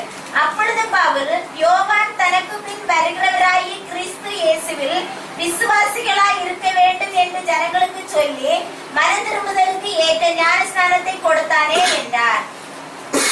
जब अपुल्लोस कुरिन्थुस में था तो पौलुस ऊपर के सारे प्रदेश से होकर इफिसुस में आया। वहां कुछ चेलों को देखकर उसने कहा, क्या तुम में विश्वास करते समय पवित्र आत्मा पाया? उन्होंने उनसे कहा, हमने तो पवित्र आत्मा की चर्चा भी नहीं सुनी। उसने उससे कहा, तो फिर तुमने किसका बपतिस्मा लिया? अभी ध्यान से सुने। கவனிப்போம். पौलुस प्रेरित அப்போஸ்தலர் ஆகிய பேதுரு यहूदी समाज में जन्म लिया, பவுல் சொல்கிறார், நான் அவனோட யூதர் மதத்துல பிறந்தான். पुराने नियम की व्यवस्था को अच्छी तरह सीखा, அவன் பழைய ஏற்பாடை நன்றாக கற்றுக்கொண்டான். 10 आज्ञा को मानता था, 10 கட்டளை கீழ்ப்படிந்து வந்தான். फिर भी उनका उद्धार हुआ नहीं। அதற்கு பின்பும் அவனுக்கு ரட்சிப்பு உண்டாகவில்லை. शनिवार को आराधना में जाता था, சனிக்கிழமை ஆராதனைக்கும் போய் கொண்டிருந்தான். सबत का दिन मानता था, ஓய்வு நாளை ஆசரித்தான். फिर भी उनका उद्धार हुआ नहीं। அதற்கு பிறகு அவனுக்கு ரட்சிப்பு உண்டாகவில்லை. परमेश्वर के ऊपर विश्वास करता था, ஆண்டவர் மேல விசுவாசித்தான். बलियां चढ़ाते थे, பலி செலுத்திக் கொண்டிருந்தான். खतना हुआ था, திருத்த சேதனம் பண்ணப்பட்டிருந்தான். अपने आप को कट्टर इस्राएली मानता था, தன்னை ஒரு இஸ்ரவேலன் என்று சொல்லி தைரியத்தோடு சொல்லி வந்தான். अब्राहम की संतान मानता था, ஆபிரகாமினுடைய சந்ததி என்று சொல்லி வந்தான். फिर भी उनका उद्धार हुआ नहीं। அப்படி இருந்த போதும் அவனுக்கு ரட்சிப்பு फिर உண்டாகவில்லை. भी वो झूठ बोलता था, அதற்கு பின்பு அவன் போய் சொல்லி வந்தான். फिर भी लोगों को सताता था, அதுக்கு பிறகு ஜனங்களை அவனுக்கு கஷ்டப்படுத்தி வந்தான். फिर भी पवित्र लोगों को मारपीट करता था। பரிசுத்தவான்களை அடித்து வந்தான். जिस दिन उसको सत्य वचन मिला, என்னைக்கு அவனுக்கு சத்திய வசனம் கிடைத்ததோ, प्रभु की आवाज सुना, ஆண்டவருடைய சத்தத்தை கேட்டானோ, उन्होंने भी बपतिस्मा लिया, அவனும் ஞானஸ்நானம் பெற்றான். उन्होंने भी पवित्र आत्मा पाया। அவனும் பரிசுத்த ஆவியை பெற்றான். पवित्र आत्मा पाया, प्रेरित क्या बोलता है? பரிசுத்த ஆவியை பெற்ற அப்போஸ்தலன் என்ன சொல்கிறான்? यीशु मसीह परमेश्वर का पुत्र है। இயேசு கிறிஸ்துவே ஆண்டவருடைய குமாரன். पहले ऐसा कोई बोलता है, यीशु का नाम लेता था तो पिटाई करता था। முன்னால இயேசுன்னு சொல்லி பேர் எடுக்கும்போது யாரெல்லாம் எடுக்கிறார்களோ அப்படிப்பட்டவர்கள்லாம் அடித்து வந்தான். आत्मा और सच्चाई से आराधना करने वाले लोगों को बोलता था, ये सच्चे नहीं है। ஆவியோடு உண்மையோடு ஆராதித்து வந்த ஜனங்களை பார்த்து இது உண்மை இல்லை என்று சொல்லி வந்தான். अभी भी पवित्र आत्मा से आराधना करने वाले भक्तों को जो संस्था वाले लोग वो क्या बोलते हैं? இப்பவும் பரிசுத்தாவினாலே ஆராதிக்கிற ஜனங்களை பார்த்து अनेक ஸ்தாபனத்தார் என்ன சொல்லுகிறார்கள்? ये तो झूठे मसीह उठेंगे ऐसा लिखा है। वैसे வசனத்தில் எழுதப்பட்டிருக்கிறது, வேறொரு கிறிஸ்து வருவார் என்று சொல்லி இது இவர்கள்தான். उन्होंने सत्य को जाना नहीं है। அவர்கள் சத்தியத்தை அறியவில்லை. वो कहते हैं हम बहुत बड़े चेले हैं।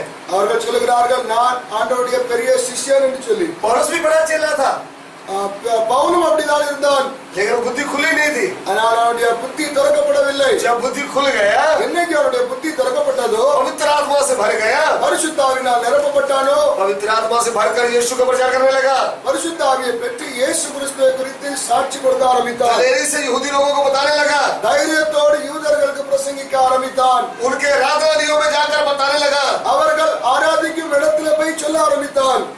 प्रभु की सामर्थ से आगे बढ़कर सेवा करने लगा। ஆண்டவருடைய பலத்தினால் நிரப்பப்பட்டு ஊழியம் செய்ய ஆரம்பித்தான். कुरिन्थ में सेवा करते करते इफिसस में आया। கொரிந்தியரிலே ஊழியம் செய்து கொண்டு எபேசுக்கு வந்தான். जब इफिसस में आया, எபேசுக்கு வந்த பின்பு वहाँ 12 शिष्य लोग मिले।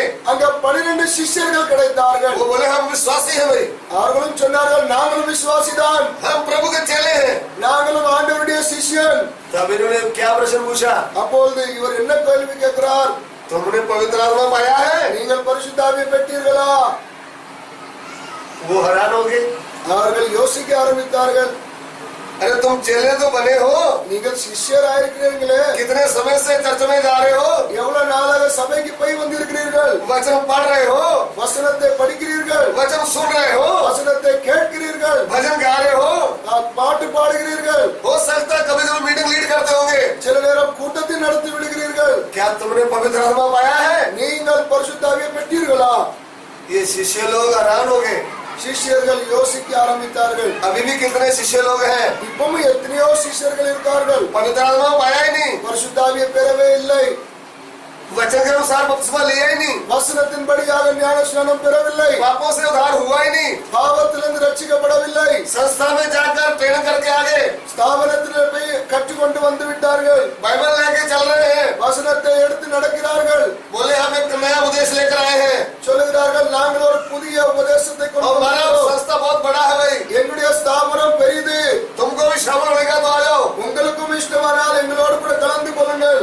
मेरे प्रिय भाई बहनों, அன்பான சகோதர சகோதரிகளே, वचन के अनुसार सही उपदेश को समझना है तो வசனத்தின்படி உண்மையான சத்தியத்தை அறியணுமானால் पवित्र आत्मा के बिना आप कुछ नहीं कर सकते। பரிசுத்த ஆவி இல்லாமல் நீங்கள் ஒன்றும் செய்ய முடியாது. तुमने पवित्र आत्मा नहीं पाया तो तुम्हारा बपतिस्मा भी सही नहीं होगा। நீங்கள் பரிசுத்த ஆவியை பெறாதிருந்தால் நீங்கள் எடுத்திருக்கிற ஞானஸ்நானமும் சரி கிடையாது. साफ शब्दों में प्रभु का दास क्या बोलता है? ஆண்டவருடைய தாசன் இங்கு என்ன சொல்லுகிறான்? तुमने जब विश्वास किया, क्या पवित्र आत्मा पाया है? நீங்கள் விசுவாசிக்கும் போது பரிசுத்த ஆவியை பெற்றீர்களா? कितने सालों से हम चर्च में जाते हैं, எத்தனையோ வருஷமாக நாம் சபைக்கு போய் வந்திருக்கிறோம். बाप दादा से हम क्रिश्चियन हैं। நாங்கள் பரம்பரையாக நம்ம கிறிஸ்தவர்களாக இருக்கிறோம். वो 25 दिसंबर अच्छी तरह मनाते हैं, 25 டிசம்பரை நாம் கொண்டாடுகிறோம். कितना खर्चा कर देते हैं। எத்தனையோ செலவு செய்கிறோம். हमारे घर में बड़ी बड़ी मीटिंगें होती है, நம்முடைய வீட்டுல பெரிய பெரிய சபை கூடுகை நடக்கிறது. वो सब कुछ होता है। எல்லாம் நடக்கும் போதும் கூட आज रात हमारा प्रश्न क्या तुमने पवित्र आत्मा पाया है? இன்னைக்கு ராத்திரி ஒரே ஒரு கேள்விதான், நீங்கள் பரிசுத்த ஆவியை பெற்றீர்களா? तुमने पवित्र आत्मा नहीं पाया तो फिर तुमने कौन सा विश्वास किया है? நீங்கள் பரிசுத்த ஆவியை பெறாதிருந்தால் நீங்கள் எந்த விசுவாசத்தில் இருக்கிறீர்கள்? फिर तुमने कौन सा बपतिस्मा लिया है? நீங்கள் எந்த ஞானஸ்நானத்தை பெற்றீர்கள்? पवित्र आत्मा नहीं मिला तो तुम्हारा बपतिस्मा सही है? பரிசுத்த ஆவியை பெறாமல் இருந்தால் நீங்கள் எடுத்திருக்கிற ஞானஸ்நானம் சரியா? क्या तुम्हारा उद्धार हो गया है? நீங்கள் ரட்சிக்கப்பட்டீர்களா? ऐसे पेट दर्द के कारण तो बपतिस्मा नहीं ले लिया, வயிறு வலிக்காக நீங்கள் ஞானஸ்நானம் எடுக்கவில்லையே, दुष्ट आत्मा सताता था तो बपतिस्मा तो नहीं ले लिया, பிசாசு நம்மளை தொல்லைப்படுத்தினால ஞானஸ்நானம் எடுக்கவில்லையே, बच्चों की स्कूल फीस में माफ हो जाएगी उसके लिए तो नहीं बपतिस्मा ले लिया, பிள்ளைகளுக்கு ஸ்கூல் ஃபீஸ் கட்ட வேண்டிய நிலைமை வராது என்கிறதுக்காக ஞானஸ்நானம் எடுக்கலையே, किसके लिए बपतिस्मा लिया? எதற்காக ஞானஸ்நானம் பெற்றீர்கள்? किसके ऊपर विश्वास किया? யார் மேல விசுவாசம் வைத்தீர்கள்? वो चेले लोग चुप है, சிஷ்யர்கள் வாயை மூடிக்கொண்டார்கள். फिर उनको सत्य का सुसमाचार बताया, அப்போது அவனுக்கு சத்தியத்தை சொல்ல ஆரம்பித்தான். उनको बताया तुम पापी हो, அப்போது அப்போஸ்தலர் சொல்கிறார், நீங்கள் பாவிகள், तुम्हारे पापों के लिए सृष्टिकर्ता परमेश्वर प्रभु यीशु उद्धारकर्ता बनकर आया, உங்கள் பாவத்திற்காக உலகத்தை உண்டாக்கினவர் மனுஷனாக இறங்கி வந்தார். प्रभु यीशु का उद्धारकर्ता मानोगे तो, இயேசு கிறிஸ்துவை இரட்சகராக ஏற்றுக்கொண்டீர்களானால், विश्वास करोगे तो, விசுவாசித்தீர்களானால், बपतिस्मा लोगे तो ஞானஸ்நானம் பெற்றீர்களானால் तुम्हारा उद्धार हो जाएगा। நீங்கள் ரட்சிக்கப்படுவீர்கள். उन्होंने वचन को समझते हुए विश्वास करके बपतिस्मा लिया, அவர்கள் வசனத்தை புரிந்து கொண்ட வண்ணமாக ஞானஸ்நானம் பெற்றார்கள். उन्होंने जो बपतिस्मा लिया था वो यूहन्ना का बपतिस्मा लिया था। முதலாவது அவர்கள் எடுத்திருந்த ஞானஸ்நானம் என்னவென்றால் யோவான் கொடுத்த ஞானஸ்நானம். जब पौलुस के द्वारा उन्होंने बपतिस्मा लिया, ஆனால் திரும்ப பவுல் மூலமாக ஞானஸ்நானம் பெறும்போது कलीसिया की नींव को उसने जब ठीक करके उनको समझाया, சபையுடைய மூல உபதேசத்தை விளக்கமாக சொன்ன பின்பு उस उपदेश को सही करके बताया, அந்த உபதேசத்தை ஒழுங்காக சொல்லும்போது वो सीधे मन से वचन को ग्रहण किया। தன்னுடைய முழு மனதோடு இந்த வார்த்தைகளை ஏற்றுக்கொண்டார்கள். प्रभु के दास ने उनके ऊपर हाथ रखे, தேவதாசன் அவர்கள் மேல கையை வைத்தார்கள். वह पवित्र आत्मा से भर गए। அவர்கள் பரிசுத்த ஆவியால் நிரப்பப்பட்டார்கள். उसके आगे वचन पढ़ेंगे। அதற்கு பிறகு வசனத்தை வாசிப்போம். जब उन्होंने बपतिस्मा लिया और उससे कहा, तो फिर तुमने किसका बपतिस्मा लिया? हाँ, उन्होंने कहा, यूहन्ना का बपतिस्मा। हाँ, पौलुस ने कहा, यूहन्ना ने यह कहकर मन फिराव का बपतिस्मा दिया कि जो मेरे बाद आने वाला है उस पर अर्थात यीशु पर विश्वास करना। हाँ, यह सुनकर उन्होंने प्रभु यीशु के नाम में बपतिस्मा लिया और पौलुस ने उन पर हाथ रखे तो पवित्र आत्मा उन पर उतरा और वे भिन्न भिन्न भाषा बोलने और भविष्यवाणी करने लगे। देखिए, इफिसस अन्य जाति लोगों की कलीसिया है। எபேசிலே இருந்த சபை புறஜாதியாருடைய சபை.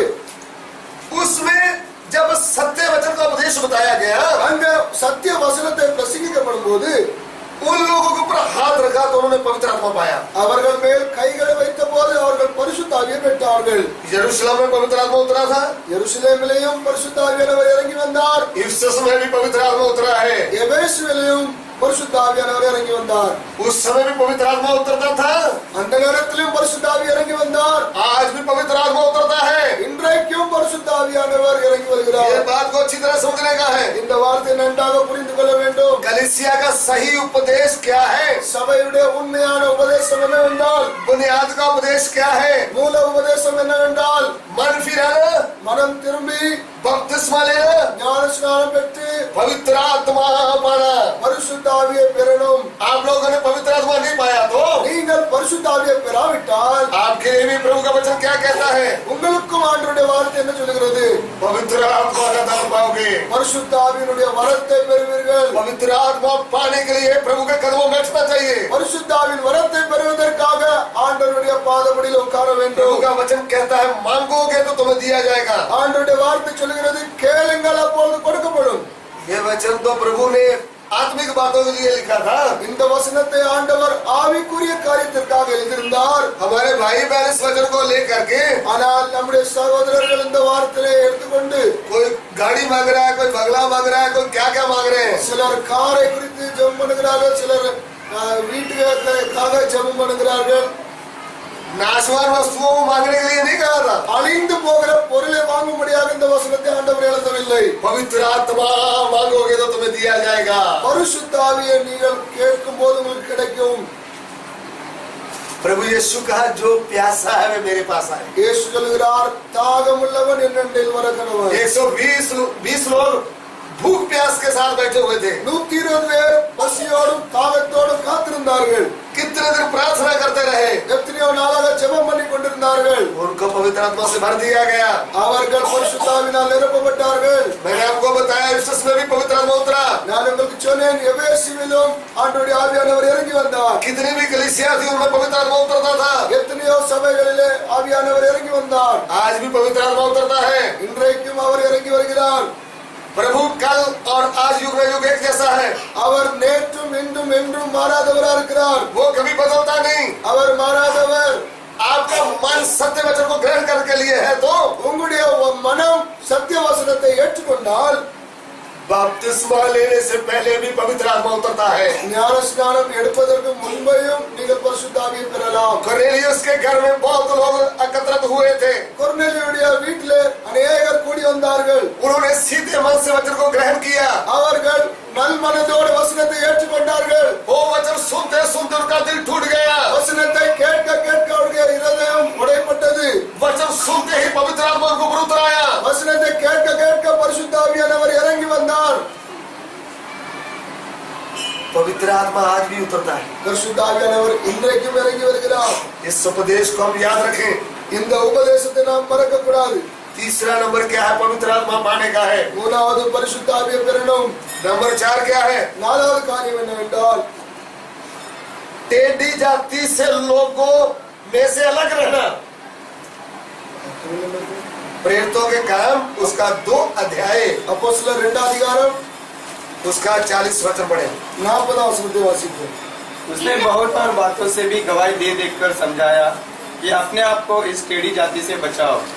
இன்னும் अनेक வார்த்தைகளாலும் சாட்சி கூறி மாறுபாடுள்ள இந்த சந்ததியை விட்டு விலகி உங்களை ரட்சித்துக் கொள்ளுங்கள் என்று புத்தி சொன்னார். देखिए பாருங்கள், जिन्होंने मन फिराया யாரெல்லாம் மனம் திரும்பினார்களோ प्रभु यीशु के वचन के अनुसार पिता पुत्र पवित्र आत्मा के नाम में बपतिस्मा लिया, ஆண்டவருடைய வசனத்தின்படி பிதா குமாரன் பரிசுத்தாவி நாமத்தினாலே ஞானஸ்நானம் பெற்றார்களோ पवित्र आत्मा का भरपूरी पाया, பரிசுத்தாவி நிறைவுதலை பெற்றார்கள், प्रभु की कलीसिया में प्रवेश किया। சபையிலே பிரவேசித்தார்கள். नंबर 4 क्या काम है? 4வது காரியம் என்னவென்றால் टेढ़ी जाति के लोगों से अलग रहना। மாறுபாடுள்ள சந்ததியை விட்டு விலக வேண்டும். इनको बोलते हैं अलगताई। இதுதான் வேறுபட்ட ஜீவியம். नंबर 4 क्या है? 4வது காரியம் என்னன்னா अलगताई। வேறுபட்ட ஜீவியம். टेढ़ी जाति के लोगों में से अलग रहना। மாறுபாடுள்ள சந்ததியை விட்டு விலக வேண்டும். पवित्र आत्मा पाया व्यक्ति परमेश्वर का अभिषेक किया हुआ है, பரிசுத்தாவியை பெற்று ஆண்டவருடைய அபிஷேகம் பெற்ற பிரபு. इसलिए दुष्ट लोगों से अलग रहने के लिए प्रभु का वचन कहता है। மாறுபாடுள்ள சந்ததியை விட்டு ஆண்டவர் விலக சொல்கிறார்.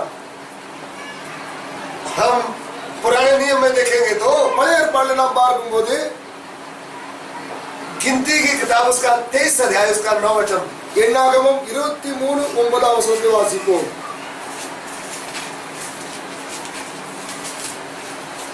கண்மலை உச்சியில் இருந்து நான் அவனை கண்டு குண்டுகளில் இருந்து அவனை பார்க்கிறேன். அந்த ஜனங்கள் ஜாதியோட கலவாமல் தனியே வாசமாய் இருப்பார்கள். हिंदी में चट्टानों की चोटी पे से मुझे दिखाई पड़ते हैं, पहाड़ों पर से मैं उनको देखता हूँ। वह ऐसी जाति है जो अकेली बसी रहेगी और अन्य जातियों से अलग गिनी जाएगी। आमीन। यहाँ भी लिखा है இங்க எழுதப்பட்டிருக்கிறது, परमेश्वर का चुना हुआ कौम इस्राएल कौम, ஆண்டவரால் தெரிந்து கொள்ளப்பட்ட ஒரு சந்ததி இஸ்ரவேல். वो अन्य जाति लोगों में से अलग रहती है। அவர்கள் புறஜாதியை விட்டு தனியாக வாசம் பண்ணுகிறவர்கள். पुराने नियम के लोग अन्य जातियों में से अलग रहते हैं, பழைய ஏற்பாட்டில் உள்ள ஜனங்கள் புறஜாதியை விட்டு தனியாக இருக்கும்போது अपने आप को उनके साथ नहीं मिलाती। அவர்களோடு கூட மற்றவர்களை சேர்த்துக் கொள்ளாததினாலே कलीसिया कौन है? சபை யார்? चुनकर अलग किए हुए लोग, ஆண்டவரால் தெரிந்து கொள்ளப்பட்டு வேறு பிரிக்கப்பட்டவர்கள். प्रभु की कलीसिया में अविश्वासी क्या करने का है? ஆண்டவருடைய சபையில வந்த விசுவாசி என்ன செய்ய வேண்டும்?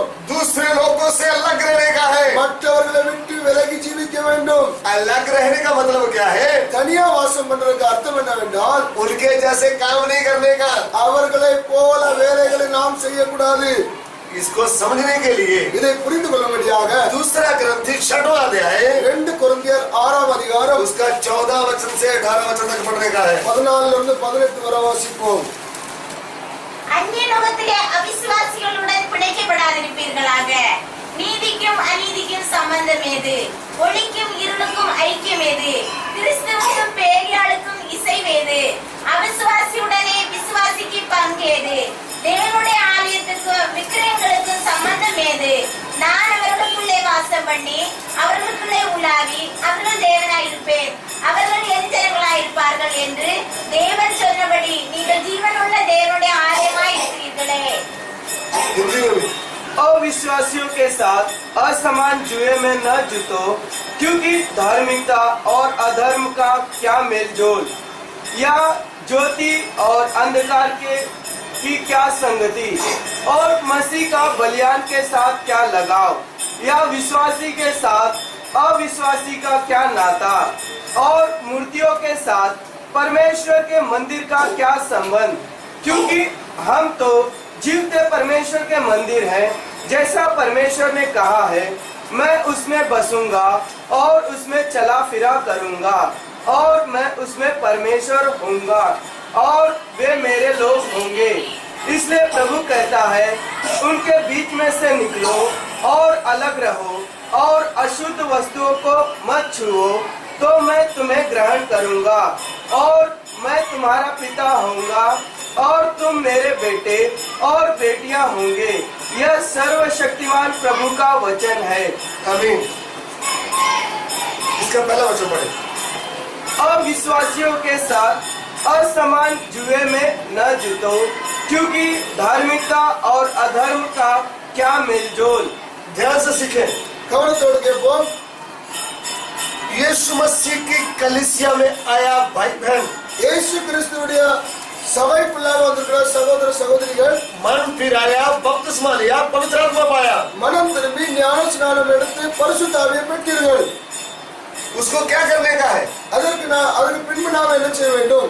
दूसरे लोगों से अलग रहने का है। அந்நியர்களை விட்டு விலகி ஜீவிக்க வேண்டும். अलग रहने का मतलब விலகி ஜீவிப்பது என்னவென்றால் रामनगर छोड़ करके बॉम्बे सेंटर में नहीं रहने का। ராம்நகரை விட்டு பாம்பே சென்டருக்கு போகக்கூடாது. अलग रहने का मतलब தனிய வாசம் பண்றதுக்கு அர்த்தம் என்னென்றால் क्या है? என்னது? यहाँ में लिखा है, இங்கே எழுதப்பட்டிருக்கிறது, तुम विश्वासी के साथ। நீங்கள் விசுவாசியோடு கூட.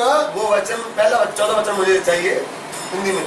अविश्वासियों के साथ असमान जुए में न जुटो। यहाँ भी लिखा है अविश्वासी। அவிசுவாசி என்று சொல்லி எழுதப்பட்டிருக்கிறது. अविश्वासी और विश्वासी आपस में नहीं जुटने का।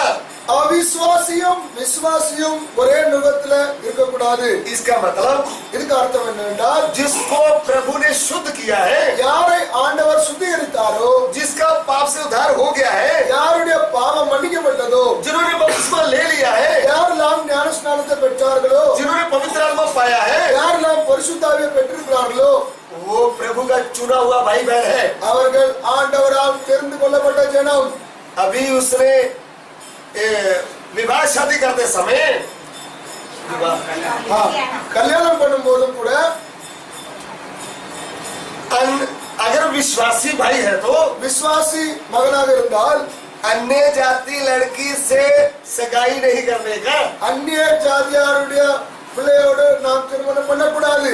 अविश्वासी और विश्वासी जोतने का मतलब क्या है? விசுவாசி அவிசுவாசி கூடி வருவதற்கு அர்த்தம் என்னவென்றால் प्रभु के आत्मा का अभिषेक पाया भाई, ஆண்டவருடைய அபிஷேகத்தை பெற்ற தேவ பிள்ளை अन्य जाति लड़की से शादी नहीं करने का। அந்நிய ஜாதியாரிடத்திலிருந்து பெண் கொள்ளக்கூடாது. पवित्र आत्मा पाया हुआ बहन பரிசுத்த ஆவி பெற்ற சகோதரி अन्य जाति लड़के से शादी नहीं करने का। அந்நிய ஜாதியிலிருந்து தெரிந்து கொள்ளக்கூடாது. बड़े बड़े शहरों में ऐसा होता है, பெரிய பெரிய சிட்டில எப்படி உண்டு अपनी मर्जी से शादी करते हैं। தான் இஷ்டத்தின்படி திருமணம் செய்து கொள்கிறார்கள். सभी शहरों में होता है और गांव में भी कभी कभी हो जाता है। எல்லா இடத்துலயும் இது நடக்கிற நாம் காண்கிறோம். वो शादी ऐसी होती है माता पिता के बिना होती है, இது தாய் தகப்பன் இல்லாமல் நடக்கிறது. प्रभु की मर्जी के बिना होती है। ஆண்டவருடைய சித்தம் இல்லாமல் நடக்கிறது. लड़का लड़की दोनों गांव से भाग जाते हैं, பையனும் பொண்ணும் தன்னுடைய இஷ்டத்தின்படி ஓடி விடுவார்கள். कोर्ट में जाकर शादी करते हैं। கோர்ட்ல போய் திருமணம் பண்ணிக் கொள்வார்கள். वो प्रभु की कलीसिया का अनुशासन नहीं है, இது ஆண்டவருடைய வசனத்தின்படி அல்ல. वो प्रभु के वचन के अनुसार नहीं है। இது ஆண்டவருடைய வசனத்தின்படி அல்ல. प्रभु अलग किए हैं लोगों के लिए कानून क्या है? ஆண்டவரால் வேறு பிரிக்கப்பட்டவர்களுக்கு என்ன நியமம் இருக்கிறது? अन्य जाति लोगों के साथ शादी नहीं करने का। அந்நிய ஜாதியாரோடு கூட விவாகம் பண்ணக்கூடாது. क्यों नहीं करने का? ஏன் பண்ணக்கூடாது? एजरा की किताब उसका 9 अध्याय उसका 1-2 वचन। எஸ்ரா 9 அதிகாரம் 1-2 வாசிப்போம். जब ये काम हो चुके तब हाकिम मेरे पास आकर कहने लगे, न तो इजरायली लोग न याजक न लेविय इस और के देश के लोगों से अलग हुए, वरन उनके से अर्थात कनानियों, हित्तियों, परिज्जियों, यबूसियों, अमोनियों, मोआबियों, मिस्रियों और एमोरियों के से जिन्होंने काम करते हैं, क्योंकि उन्होंने उनकी बेटियों में से अपने और अपने बेटों के लिए स्त्रियां कर ली है, और पवित्र वंश इस और के देशों के लोगों में मिल गया है, वरन हाकिम और सरदार इस विश्वासघात में मुख्य हुए हैं। देखिए, पवित्र कौम दूसरी जाति के लोगों में मिल गई है। பரிசுத்த ஒரு சந்ததி அந்நிய ஜாதியாரோடு கூட இணைந்து விட்டார்கள். परमेश्वर के लिए अलग रहने वाली इस्राएल कौम, ஆண்டவருக்காக தனியா வாசம் பண்ணுகிற இஸ்ராயேல் சந்ததி. पहले हमने पढ़ा है वो पहाड़ के पर्वत की ओर से मैं देखता हूँ, மலையிலிருந்து பார்க்கும்போது ये जाति अकेली बस्ती है। இவர்கள் தனியே வாசம் பண்ணும் ஜனம். इसराइल कौम जब अकेली बस रही थी, இஸ்ரவேல் சந்ததியார் தனியே வாசம் பண்ணும்போது अपने आप को दूसरी जाति के साथ नहीं मिलाया था। தன்னை வேறொரு ஜாதியோர் கூட ஒட்டாமல் இருக்கும்போது उनका परमेश्वर उनके बीच में चल रहा था। அவர்களுடைய ஆண்டவர் அவர்கள் மத்தியில் இருந்தார். परमेश्वर का भय लोगों के ऊपर पड़ गया, ஆண்டவருடைய பயம் ஜனங்கள் மேல் இருந்தது. क्योंकि चुने लोग लगताई में चल रहे हैं। ஏனென்றால் தெரிந்து கொள்ளப்பட்டவர்கள் தனியே வாசம் பண்ணி வந்தார்கள். उनका परमेश्वर उनके साथ चल रहा है। அவர்களுடைய ஆண்டவர் அவர்களோடு கூட இருக்கிறார். लेकिन आगे जाकर हम क्या देखते हैं? ஆனால் முன்ன வந்து நாம் வாசிக்கிறோம், पवित्र कौम अन्य जाति लोगों में मिल गई। பரிசுத்த சந்ததி அந்நியரோடு கூட இணைந்து விட்டார்கள். उन्होंने अपनी बेटियों की दूसरे अन्य जाति लोगों से शादी कर दी। அவர்கள் மற்ற அந்நிய ஜாதியாரிலிருந்து பெண் கொண்டார்கள். अपने बेटों की अन्य जाति बेटियों से शादी कर दी। அந்நியர்களுக்கு பெண் கொடுத்தார்கள். नेहमिया की पुस्तक उसका 13 अध्याय उसका 25 और 26 वचन। நெகேமியா 13, 25, 26. तब मैंने उनको डांटा और कोसा और उनमें से कुछ को पिटवा दिया और उनके बाल नुचवाए और उनको परमेश्वर की यह शपथ खिलाई, हम अपनी बेटियां उनके बेटों के साथ ब्याह में न देंगे और न अपने लिए या अपने बेटों के लिए उनकी बेटियां ब्याह में लेंगे। क्या इजराइल का राजा सुलेमान इसी प्रकार के पाप में न फंसा था? बहुतेरी जातियों में उसके तुल्य कोई राजा नहीं हुआ और वह अपने परमेश्वर का प्रिय भी था और परमेश्वर ने उसे सारे इजराइल के ऊपर राजा नियुक्त किया, परंतु उसको भी अन्य जाति स्त्रियों ने पाप में फंसाया। देखिए, अन्य जाति स्त्रियों से शादी विवाह क्यों नहीं करना? அந்நிய ஜாதியாரோடு கூட பெண் கொல்லவும் கொடுக்கவும் கூடாது. எதற்காக? पहले मैंने आपको बताया, पवित्र कौम इस्राएल कौम अन्य जातियों के साथ मिल गई। இஸ்ரவேல் ஒரு பரிசுத்த சந்ததி அந்நியரோடு கூட இணைந்து விட்டது. कैसे मिल गई? எப்படி இணைந்தது? लड़का विश्वासी था, பையன் விசுவாசத்தோடு இருந்தால் अन्य जाति लड़की से प्रेम हो गया, அந்நிய ஜாதியாக பெண்களோடு கூட அன்பு ஆகிவிட்டது. अन्य लड़की जाति बोलती है अभी मैं तो तेरे बिना जी नहीं सकती, அந்நிய ஜாதி பெண் சொல்கிறாள், நான் உன்னை விட்டு நான் ஜீவிக்க முடியாது, मैं मर जाऊंगी, मैं तो शादी तेरे साथ करूंगी, நான் மரித்து விடுவேன், இல்லைன்னா என்னை திருமணம் பண்ணிக்கொள். लड़के ने बोल दिया मेरा तो माता पिता विश्वासी है, பையன் சொல்கிறான், என்னுடைய தாய் தகப்பனார் விசுவாசி, वो मानेंगे नहीं। அவர்கள் கேட்க மாட்டார்கள். लड़की ने बोला हम घर से भाग जाएंगे, பிள்ளை சொல்லிவிட்டால் நாம் வீட்டை விட்டு நாம் போய்விடுவோம், कोर्ट में शादी कर लेंगे, கோர்ட்ல நாம் கல்யாணம் பண்ணிக்கொள்வோம், बाद में मैं भी प्रभु में आ जाऊंगी। அதுக்கப்புறம் நானும் ஆண்டவர்களாக வந்து விடுவேன். अभी लड़का क्या बोल रहा है? அப்ப பையன் சொல்லுகிறான், मजबूरी में क्या करूं, अभी இனிமே நான் என்ன செய்ய முடியும்? मजबूरी में वचन तोड़ दिया है। நான் வசனத்தை உடைக்க வேண்டிய நிலைமை வந்து விட்டது. इस्राएली लोगों ने भी मजबूरी में वचन तोड़ दिया। இஸ்ரவேலர்களும் இப்படித்தான் செய்தார்கள். वचन में यूं लिखा है, வசனத்தில் எழுதப்பட்டிருக்கிறது, जब इस्राएल लोग शितीम में बस रहे थे, இஸ்ரவேலர்கள் சித்தீமில் வாசம் பண்ணும்போது वहाँ मोआब की लड़कियों ने उनकी ओर देखा। மோவாபிய பெண்கள் அவர்களை பார்க்கும்போது इस्राएल लोग अच्छे खासे लड़के थे, இஸ்ரவேலர்கள் நன்றாக இருந்தார்கள். मोआब की लड़कियों ने उनके ऊपर जाल डाल दिया। மோவாபிய ஸ்திரீகள் பெண்கள் அவர்கள் மேல வலை விரித்தார்கள்.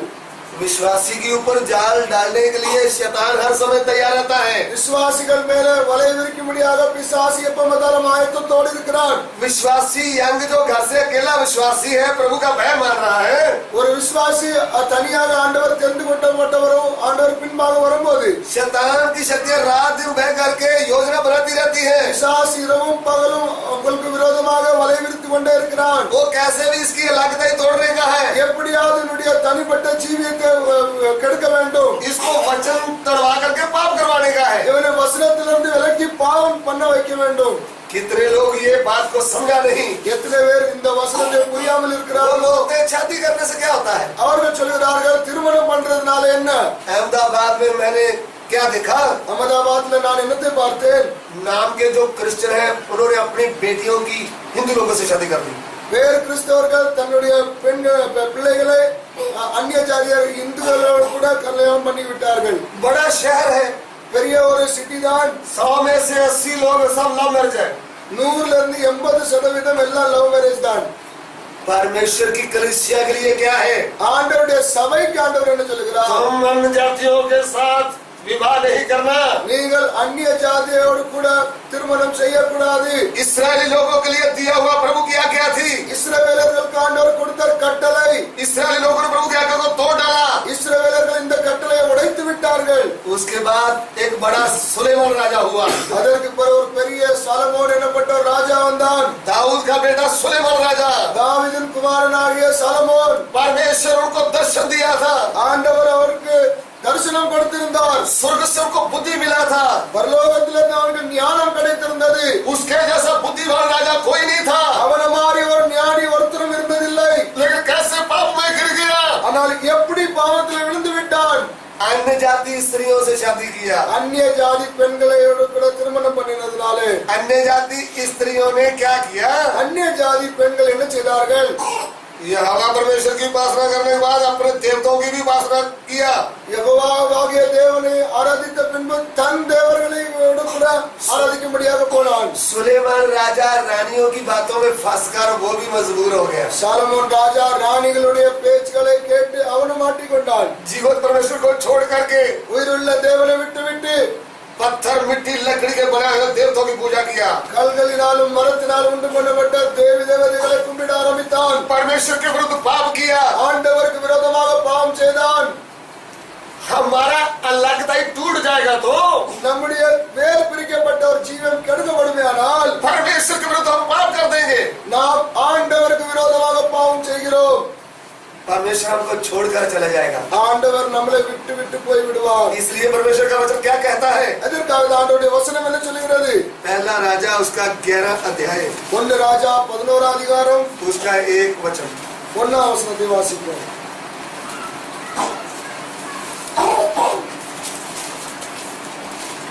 परंतु राजा सुलेमान फिरौन की बेटी और बहुत सी विजातीय स्त्रियों से जो मोआबी, अमोनी, एदोमी, सिदोनी और हित्ती थी प्रीति करने लगा।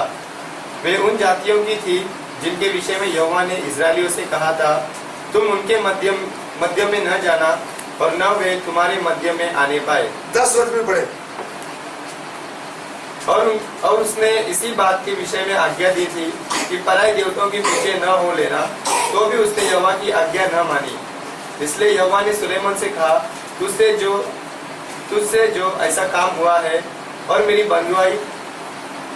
बंधाई हुई वाचा और दी हुई विधि तूने पूरी नहीं की, इस कारण मैं राज्य को निश्चय तुझसे छीनकर तेरे एक कर्मचारी को दे दूंगा। ध्यान से सुनना। सुलेमान राजा का पाप क्या था। சாலமோன் செய்த பாவம் என்னதென்றால் सबसे पहले अन्य जाति स्त्रियों के से शादी किया। முதலாவது அந்நிய ஸ்திரீகளோடு கூட திருமணம் செய்தான். दूसरी गलती क्या थी। இரண்டாவது தவறு என்னவென்றால் अन्य जाति स्त्रियों की बात मानकर मूर्ति पूजा की। அந்நிய ஸ்திரீகளுடைய வார்த்தைகளை கேட்டு அவன் மூர்த்தி பூஜை பண்ண ஆரம்பிச்சான். उन्होंने प्रभु की आज्ञा को तोड़ डाला। அவன் ஆண்டவருடைய கட்டளைகளை மீறினான். यहोवा परमेश्वर की आज्ञा क्या थी। ஆண்டவருடைய கட்டளை என்னதா இருந்தது. भविष्य विवरण 7 का 1 से 3 உபாகமம் भविष्य 7 अध्याय उसका 1 7 அதிகாரம் 1 இருந்து 3. फिर जब तेरा परमेश्वर यहोवा तुझे उस देश में जिसके अधिकार होने को तू जाने पर है पहुंचाए और तेरे सामने से हित्ती, गिरगाशी, एमोरी, कनानी, परिज्जी, हिब्बी और यबूसी नामक बहुत सी जातियों को अर्थात तुझसे बड़ी और सामर्थी 7 जातियों को निकाल दे और तेरा परमेश्वर यहोवा उन्हें तेरे द्वारा हरा दे और तू उन पर जय प्राप्त कर ले, तब उन्हें पूरी रीति से नष्ट कर डालना, उनसे न वाचा बांधना और न उन पर दया करना और न उनसे ब्याह शादी करना, न तो उनकी बेटी अपने बेटों को ब्याह देना और न अपनी बेटी को अपने बेटे के लिए ब्याह लेना। आमीन। प्रभु दिया हुआ आज्ञा था। இது ஆண்டவர் கொடுத்த கட்டளை. सुलेमान राजा को राजा किसने बनाया था। சாலமோனை ராஜாவாக மாற பண்ணது யாரு. सर्वशक्तिमान परमेश्वर ने राजा बनाया। சர்வவல்லமை தேவன் ராஜா காரியத்தை கொடுத்தார். स्वर्ग से बुद्धि किसने दिया। ஞானத்தை யாரு கொடுத்தார். सर्वशक्तिमान परमेश्वर दिया। சர்வவல்லமை தேவன் கொடுத்தார். लेकिन राजा बनने के बाद ஆனால் ராஜாவாக பின்பு सर्वशक्तिमान परमेश्वर की आज्ञा को तोड़ डाला। சர்வவல்லமையுள்ள தேவனுடைய கட்டளையை மீறினான். परमेश्वर के वचन के विरोध पाप किया। ஆண்டவருடைய வசனத்துக்கு விரோதமாக பாவம் செய்தான். अन्य जाति लोगों की शादी किया। அந்நிய ஜாதியாரோடு கூட திருமணம் பண்ணி கொண்டான்.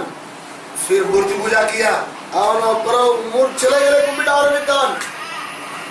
प्रभु का वचन क्या कहता है? ஆண்டவருடைய வார்த்தை என்ன சொல்லுகிறது? कलीसिया, यीशु की कलीसिया में आया भाई बहन, இயேசுவுடைய சபையில வந்திருந்தால் சகோதர சகோதரிகளே, तुमने अन्य जाति लोगों से शादी विवाह नहीं करना। நீங்கள் அந்நிய ஜாதியாரோடு கூட திருமணம் பண்ணக்கூடாது. अलगताई, தனிமை.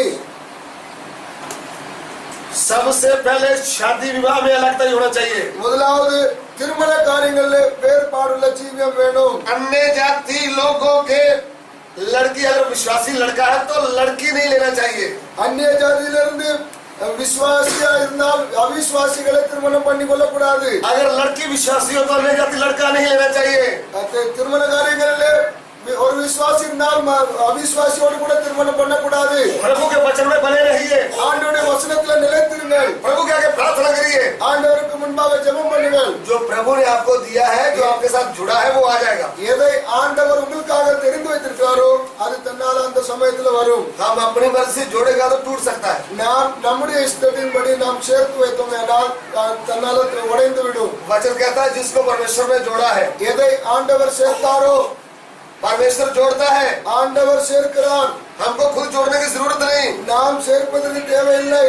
जबरदस्ती जोड़ने की कोशिश करता है तो उसको बोलना बहन प्रेज़ द लॉर्ड। யாராவது ஜபர்தஸ்தி சேரும்படியாக வந்தால் நீங்கள் ஆண்டவர் ஸ்தோத்திரம் என்று சொல்லி நீங்கள் விலகிவிட வேண்டும். और भाई जोड़ता चाहता है तो उसको बोलना भैया प्रेज़ द लॉर्ड। எந்த மகனும் அப்படி சேர வந்தால் ஸ்தோத்திரம் என்று சொல்லி மாறிவிட வேண்டும். आदम ने अपने लिए सहायक ढूंढा नहीं, ஆதாம் தனக்காக ஒரு துணையை தேடவில்லை. परमेश्वर कहता है। ஆண்டவர் சொல்லுகிறார், आदम का अकेला रहना अच्छा नहीं, ஆதாம் தனியா வாசம் பண்றது நல்லதில்லை. मैं उसके लिए सहायक। நான் அவனுக்கு ஒரு துணை உண்டாக்குவேன். परमेश्वर के लोगों के लिए परमेश्वर सहायक ढूंढता है। ஆண்டவருடைய பிள்ளைகளுக்கு ஆண்டவரே சகாயத்தை உண்டு பண்ணுகிறார். सबसे पहली बात अलगताई क्या है? முதலாவது தனிமை வேறுபட்ட ஜீவம் என்னது? विश्वासी भाई का अन्य जाति बहन से शादी नहीं होना। விசுவாசி சகோதரனுக்கு அவிசுவாசி சகோதரியோடு கூட திருமணமாக கூடாது. ये प्रभु के आगे पाप है। இது ஆண்டவருக்கு முன்பாக பாவம். ये पाप इस्राएलियों ने किया, இந்த பாவத்தை இஸ்ரவேலர்கள் செய்தார்கள். सुलेमान राजा ने किया। சாலமோன் ராஜா செய்தான். पवित्र कौम दूसरी कौमों में मिल गई। பரிசுத்த சந்ததி வேறு சந்ததியை விட சேர்ந்து விட்டது. परमेश्वर छोड़कर चले गए। ஆண்டவர் விட்டு விலகினார். यदि हम प्रभु की कलीसिया में आए हैं तो நாம் ஆண்டவருடைய சபையில வந்திருக்கோமே ஆனால் आज रात इसको समझते हुए, இன்னைக்கு ராத்திரியிலே ஞாபகம் வைத்துக் கொண்டு दुष्ट लोगों से अलग रहते हुए, மற்ற ஜாதியாரை விட்டு விலகி ஜீவித்து प्रभु की ओर देखते हुए ஆண்டவரை நோக்கி பார்த்து ये पाप मत करें। இந்த பாவத்தை செய்யக்கூடாது. दूसरा ग्रंथिया 6:14 का विवरण क्या है? இரண்டாவது அதிகாரம் 6 வசனத்தில் என்ன எழுதப்பட்டிருக்கிறது? अन्य जाति के साथ विश्वासी नहीं जुटने का। அந்நிய நுகத்திலே நம்மளோ சேரக்கூடாது. अंधेरे का रोशनी का कोई मेल नहीं है। இருளுக்கும் வெளிச்சத்துக்கும் எந்த சம்பந்தம் கிடையாது. परमेश्वर का और बलिहाल देवता का कोई आपस में मेल नहीं है। ஆண்டவருக்கும் பெரியாளுக்கும் எந்த ஒரு சம்பந்தம் கிடையாது. हमको क्यों लग रहना है? எதற்கு ஆண்டவர் நம்மளை தனியாக வாசம் பண்ண சொல்லுகிறார்? ब्याह शादी में लगता ही है। திருமணங்களிலே தனிப்பட்ட ஒரு ஜீவன் வேண்டும். अन्य जाति से नाता जोड़ने की लगता ही है। வேறு சந்ததியோடு கூட சேருவதிலே தனிப்பட்ட ஜீவன் தேவை.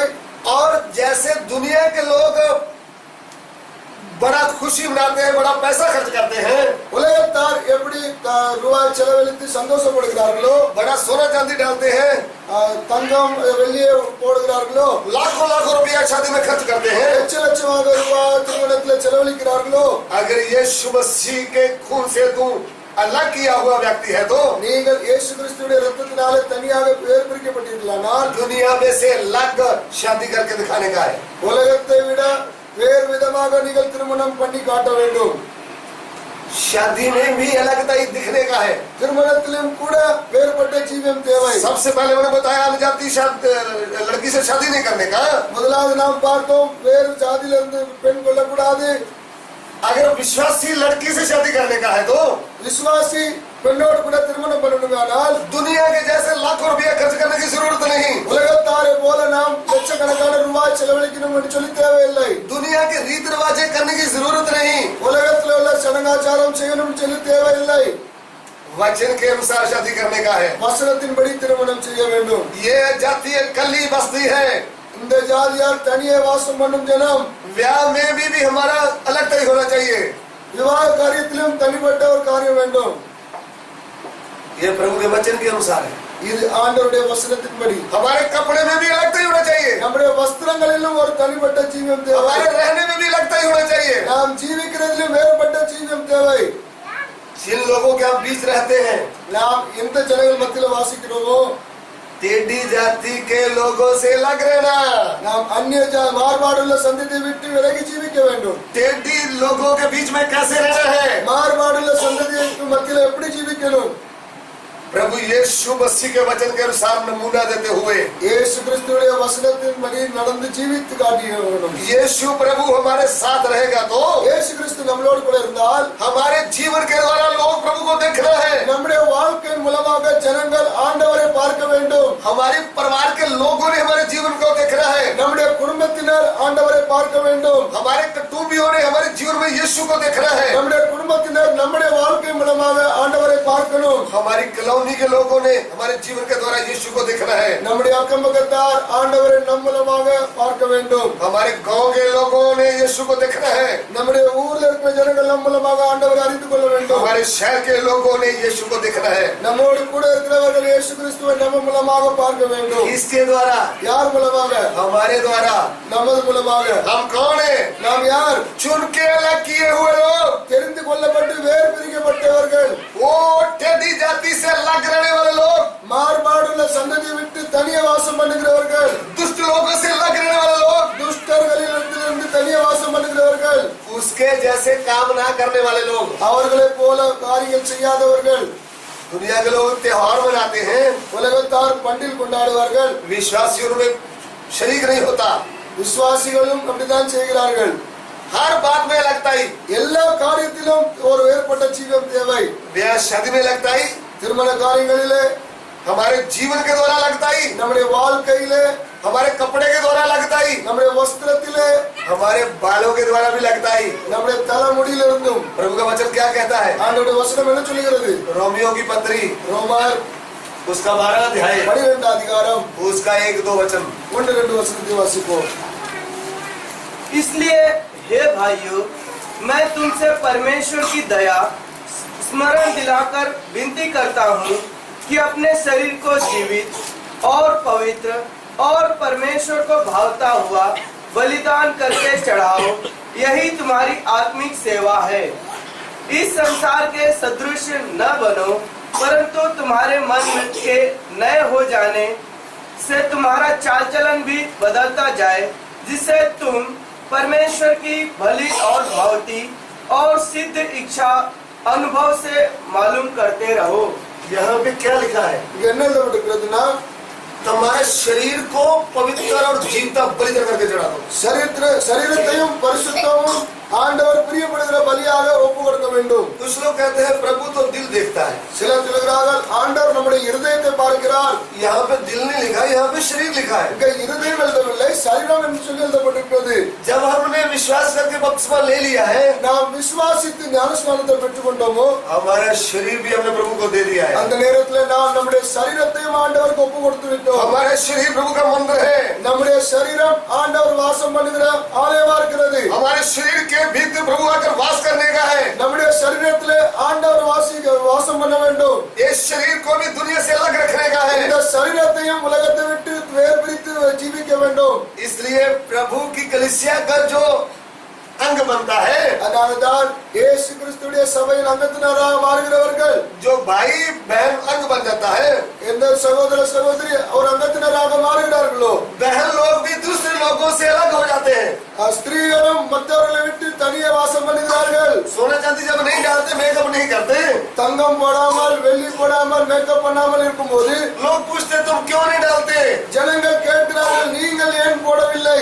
ये छुटकारा लाख किए हुए लोग हैं। இவர்கள் தனியே வேறு பிரிக்கப்பட்ட ஜனம்.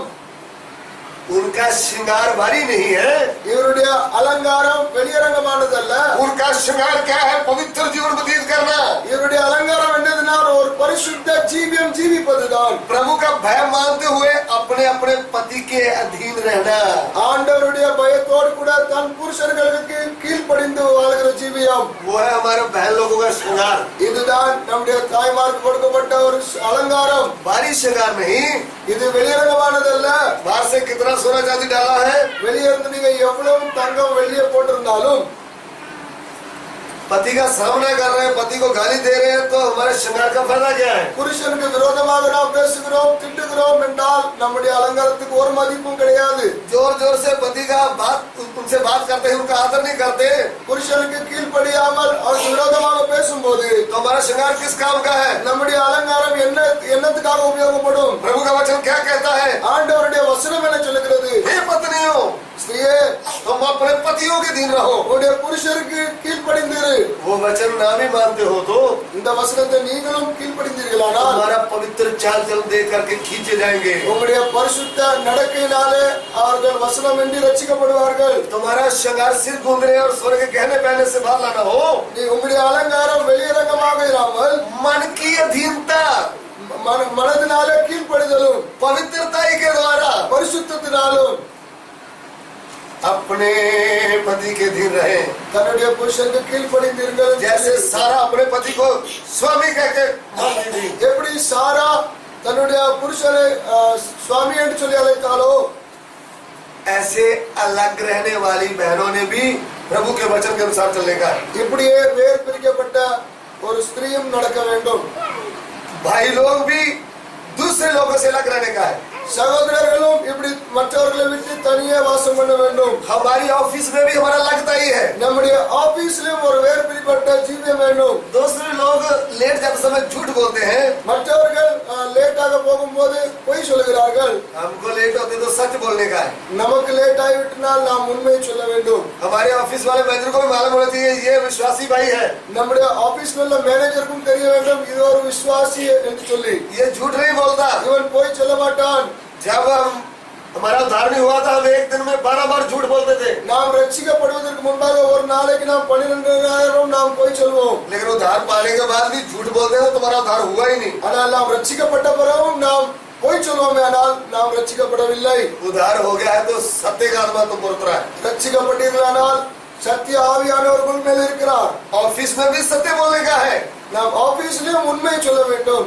घर में भी सत्य बोलने का है, வீட்டிலையும் உண்மை சொல்ல வேண்டும். बाहर भी सत्य बोलने का है, வெளியேயும் உண்மை சொல்ல வேண்டும். पत्नी से भी सत्य बोलने का है, மனைவியோடு கூட உண்மை சொல்ல வேண்டும். पति के साथ भी सत्य बोलने का है। புருஷனோடு கூட உண்மை சொல்ல வேண்டும். कौन है आप? நீங்கள் யார்? इस संसार से चुनकर अलग किया हुआ पुरुष। இந்த உலகத்திலிருந்து வேறு பிரிக்கப்பட்ட ஒரு प्रभु புருஷன். प्रभु ने हमको चुनकर क्या कर दिया? ஆண்டவர் நம்மளை தெரிந்து கொண்டு என்ன செய்தார்? इसलिए हम दुनिया से अलग रहने वाले लोग हैं। அதனால்தான் நாம் தனியே வாசம் பண்ணும் ஒரு ஜனம். नंबर 4 क्या आ गया है? 4வது கட்டளை என்னவென்றால் टेढ़ी जाति के लोगों से अलग रहने का। மாறுபாடுள்ள சந்ததியை விட்டு நாம் தனியே வாசம் பண்ணுவது. टेढ़ी जाति के लोग रात को 12 बजे सीरियल देखते हैं। மாறுபாடுள்ள சந்ததி ராத்திரி 12 மணி வரை சீரியல் பார்ப்பார்கள். विश्वासी भाई बहन भी देखते तो हम कौन सी लगता है? நாம் விசுவாசிகளும் அப்படி பார்த்தோமே, ஆனால் நம்மில என்ன வேறுபட்ட ஒரு ஜீவம் இருக்கிறது? अलगता ही क्या है? வேறுபடுத்தப்பட்ட ஜீவம் என்னது? उनके जैसे काम नहीं करना, அவர்களை போன்ற காரியங்களை நாம் செய்யக்கூடாது. उनसे अलग रहने का, அவர்களை விட்டு தனியே ஜீவிக்க வேண்டும். हमारे पवित्र परमेश्वर के साथ रहने का। நம்முடைய பரிசுத்த தேவனோடு கூட இருக்க வேண்டும். परमेश्वर ने हमको चुन के अलग क्यों किया है? ஆண்டவர் நம்மளை ஏன் வேறு பிரித்தார்? वो क्या कहता है? என்ன சொல்லுகிறார்? मैं तुम्हारे बीच में वास करूंगा। நான் உங்கள் மத்தியிலே வாசம் பண்ணுவேன். कब वास करूंगा? எப்போ வாசம் பண்ணுவேன்? जब तुम दूसरे लोगों से अलग रहोगे। நீங்கள் என்னைக்கு மற்றவர்களை விட்டு நீங்கள் தனியே வாசம் பண்ணுவீர்களோ. 2 कोरिन्थियों 6वां अध्याय उसका 17-18 वचन। 2 கொரிந்தியர் 6:17-18. इसलिए प्रभु कहता है उनके बीच में से निकलो और अलग रहो और अशुद्ध वस्तुओं को मत छुओ, तो मैं तुम्हें ग्रहण करूंगा और मैं तुम्हारा पिता होऊंगा और तुम मेरे बेटे और बेटियां होंगे। यह सर्वशक्तिमान प्रभु का वचन है। आज भी प्रभु का वचन यही है। இன்றைக்கு ஆண்டவருடைய வசனம் இப்படித்தான் சொல்லுகிறது. प्रभु क्या कहता है? ஆண்டவர் என்ன சொல்லுகிறார்? तुम उन लोगों से अलग हो जाओ, நீங்கள் அவர்களை விட்டு தனியே வேறு பிரிக்கப்படுங்கள்.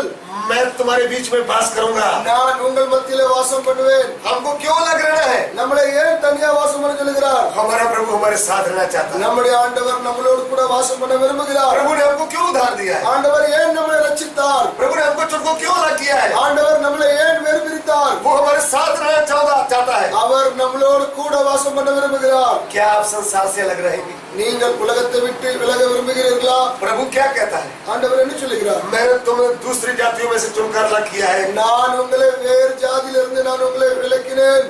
तुम निरंतर मेरे ही बने रहो।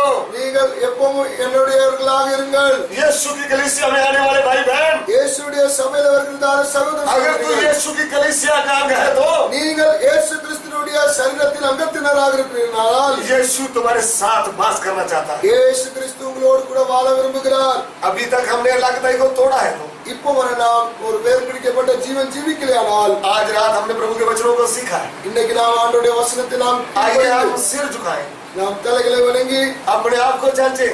நம்மளை ஆராய்ந்து பார்த்து इस्राएल ने क्या पाप किया था? இஸ்ரவேலர்கள் என்ன பாவம் செய்தார்கள்? उन्होंने लगताई को तोड़ डाला, அவர்கள் வேறு பிரிக்கப்பட்ட ஒரு வாழ்க்கையை வெறுத்து விட்டார்கள். परमेश्वर की व्यवस्था को तोड़ डाला, ஆண்டவருடைய கட்டளையை மீறினார்கள். दुनिया में से अलग नहीं रहे, உலகத்திலிருந்து வேறு பிரித்து ஜீவிக்கவில்லை. दूसरी जाति में से रल मिल गए, மற்ற ஜாதியாரோடு கூட கலந்து விட்டார்கள். जाति तो दूसरी जाति में रल गए, மற்ற ஜாதியாரோடு கூட கலந்து விட்டார்கள். इसराइल के सरदार भी मिलकर गए, இஸ்ரவேலுடைய குடும்பத்தினரும் சேர்ந்து விட்டார்கள். इसराइल के नौजवान भी अन्य जातियों में मिल गए, இஸ்ரவேலுடைய வாலிபனும் அப்படி செய்து விட்டார்கள். परमेश्वर की व्यवस्था को तोड़ दिया, ஆண்டவருடைய கட்டளையை மீறினார்கள். परमेश्वर के विरोध में पाप किया। ஆண்டவருக்கு விரோதமாக பாவம் செய்தார்கள். आधी रात सुनने वाले मेरे भाई बहन, இன்றைக்கு ராத்திரி கேட்டுக்கொண்டிருக்கிற ஆண்டவருடைய பிள்ளைகளே, प्रभु का वचन तुझसे बातें करता है। ஆண்டவருடைய வசனம் உங்களுக்கு என்ன சொல்லுகிறது? वो यदि तू लगताई छोड़ करके चलेगा है तो நீ வேறு பிரித்து வாழ்கிற ஒரு ஜீவித்து வெறுத்து நீ ஜீவித்தாயானால், हे मेरे विश्वासी भाई बहन, விசுவாசிகள் ஆண்டவருடைய பிள்ளைகளே, अपनी गलती को मारकर वापस आ जा। நீங்களுடைய குறைகளை உணர்ந்து ஆண்டவருக்கு பின்னாக வாருங்கள். हे प्रभु के दास, तू लगताई छोड़ दिया है तो ஆண்டவருடைய தாசனே, நீ ஆண்டவர் இந்த தனி வாழ்கிற ஜீவித்தை விட்டு விட்டாயானால், दुनिया में मिलजुल गया है तो உலகத்தோடு கூட கலந்து விட்டாயானால், आज रात प्रभु तेरे से बात करता है। இன்னைக்கு ராத்திரி ஆண்டவர் உன்னோடு கூட பேசுகிறார். अपने आप को प्रभु को सौंप दे। தன்னை ஆண்டவருடைய கையில ஒப்பு கொடு. प्रभु तूने मुझे छुटकर अलग किया था, ஆண்டவரே, நீர் என்னை தெரிந்து கொண்டு விலக்கினீர். मैं अलग होकर रहूंगा, நான் என்னை ஆண்டவரே மற்ற ஜனங்களை விட்டு मैं अलग விலகி होकर होते रहूंगी। इतने समय तक सुना हुआ तेरे पवित्र वचनों के लिए धन्यवाद। कलीसिया के लिए बुनियादी उपदेश प्रभु जिन्हें तूने सिखाता आ रहा, तुझे धन्यवाद करते हैं प्रभु। सिखा वचनों के अनुसार प्रभु आपने हमें चुना, लहू से खरीदा, एक अलग थाई का जीवन बिताकर प्रभु अनेकों के लिए एक नमूना बनकर जीवन बिताने के लिए हमें की मदद कर, सहायता कर। हमारे जीवनों के द्वारा लोग आपको देखने पाए, ऐसे जीवन बिताने के लिए मदद कर, सहायता कर प्रभु। आज की पूरे दिन की सेवकाई को आपने आशीर्वादित करके दिया, अपने लोगों को इकट्ठा किया, धन्यवाद। तेरे दास को तूने इस्तेमाल किया, तुझे धन्यवाद। अपने आप को तेरे हाथों पर समर्पित करते हुए और भी आगे के दिनों की सेवकाई को तेरे हाथों पर सौंपते, तेरी मर्जी के अनुसार चले। सारी आदर महिमा इज्जत जलाल केवल आप ही को देते हैं। यीशु मसीह के पवित्र नाम से इस प्रार्थना को मांगते, सुन और कबूल करते हैं।